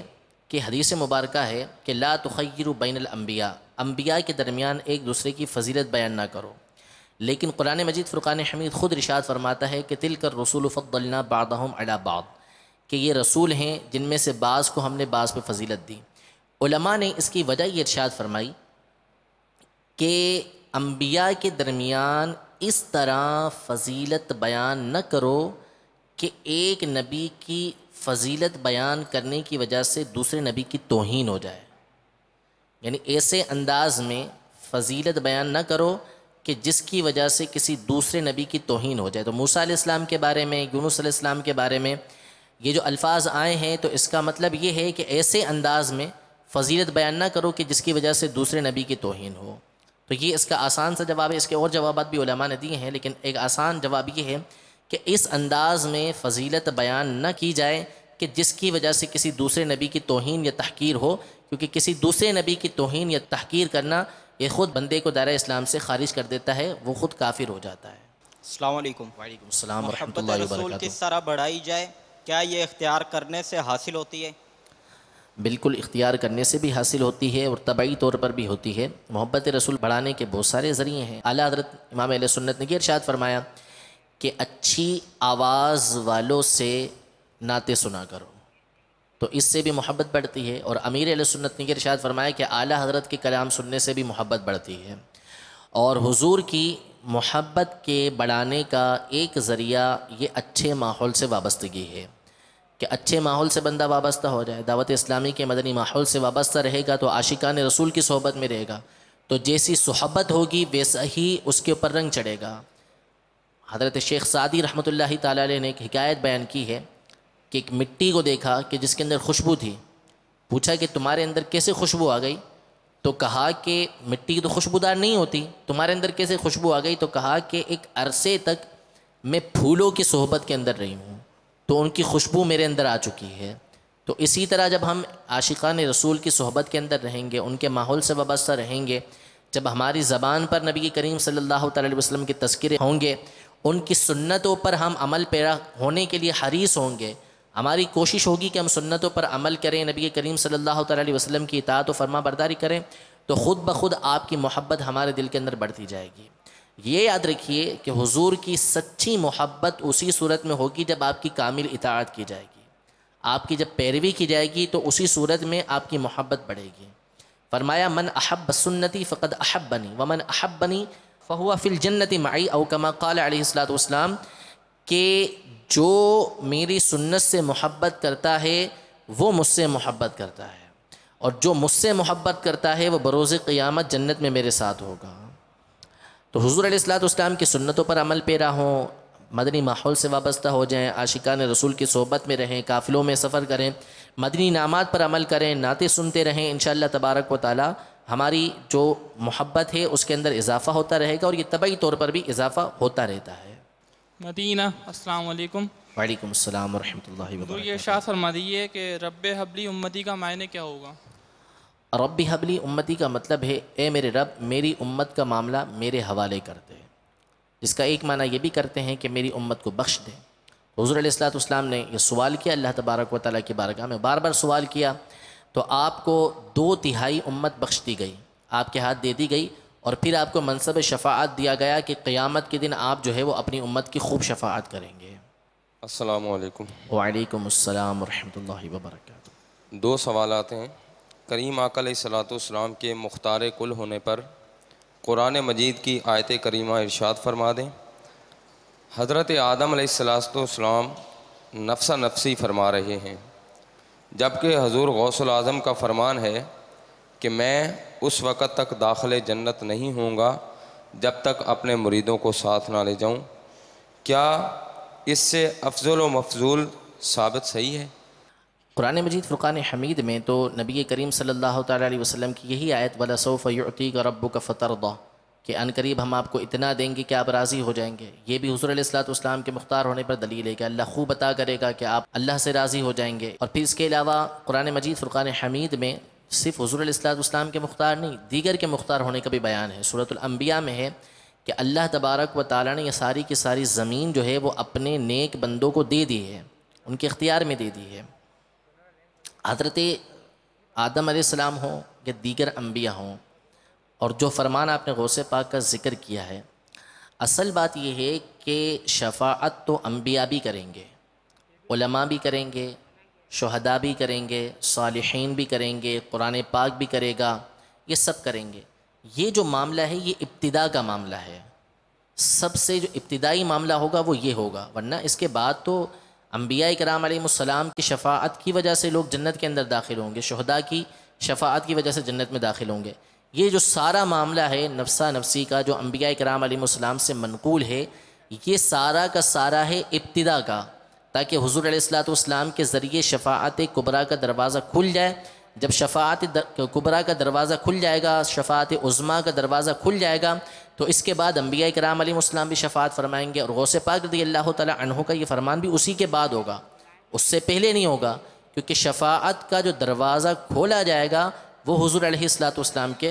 جو ہے وہ شفاعت کبریٰ کے بعد ہی کھولا جائے گا، اس سے قبل نہیں کھولا جائے گا۔ صلو علی الحبیب صلی اللہ تعالی علی محمد صلی اللہ تعالی علیہ وسلم۔ یہی ہے آرزو تعلیم قرآن میں ہو جائے تلاوت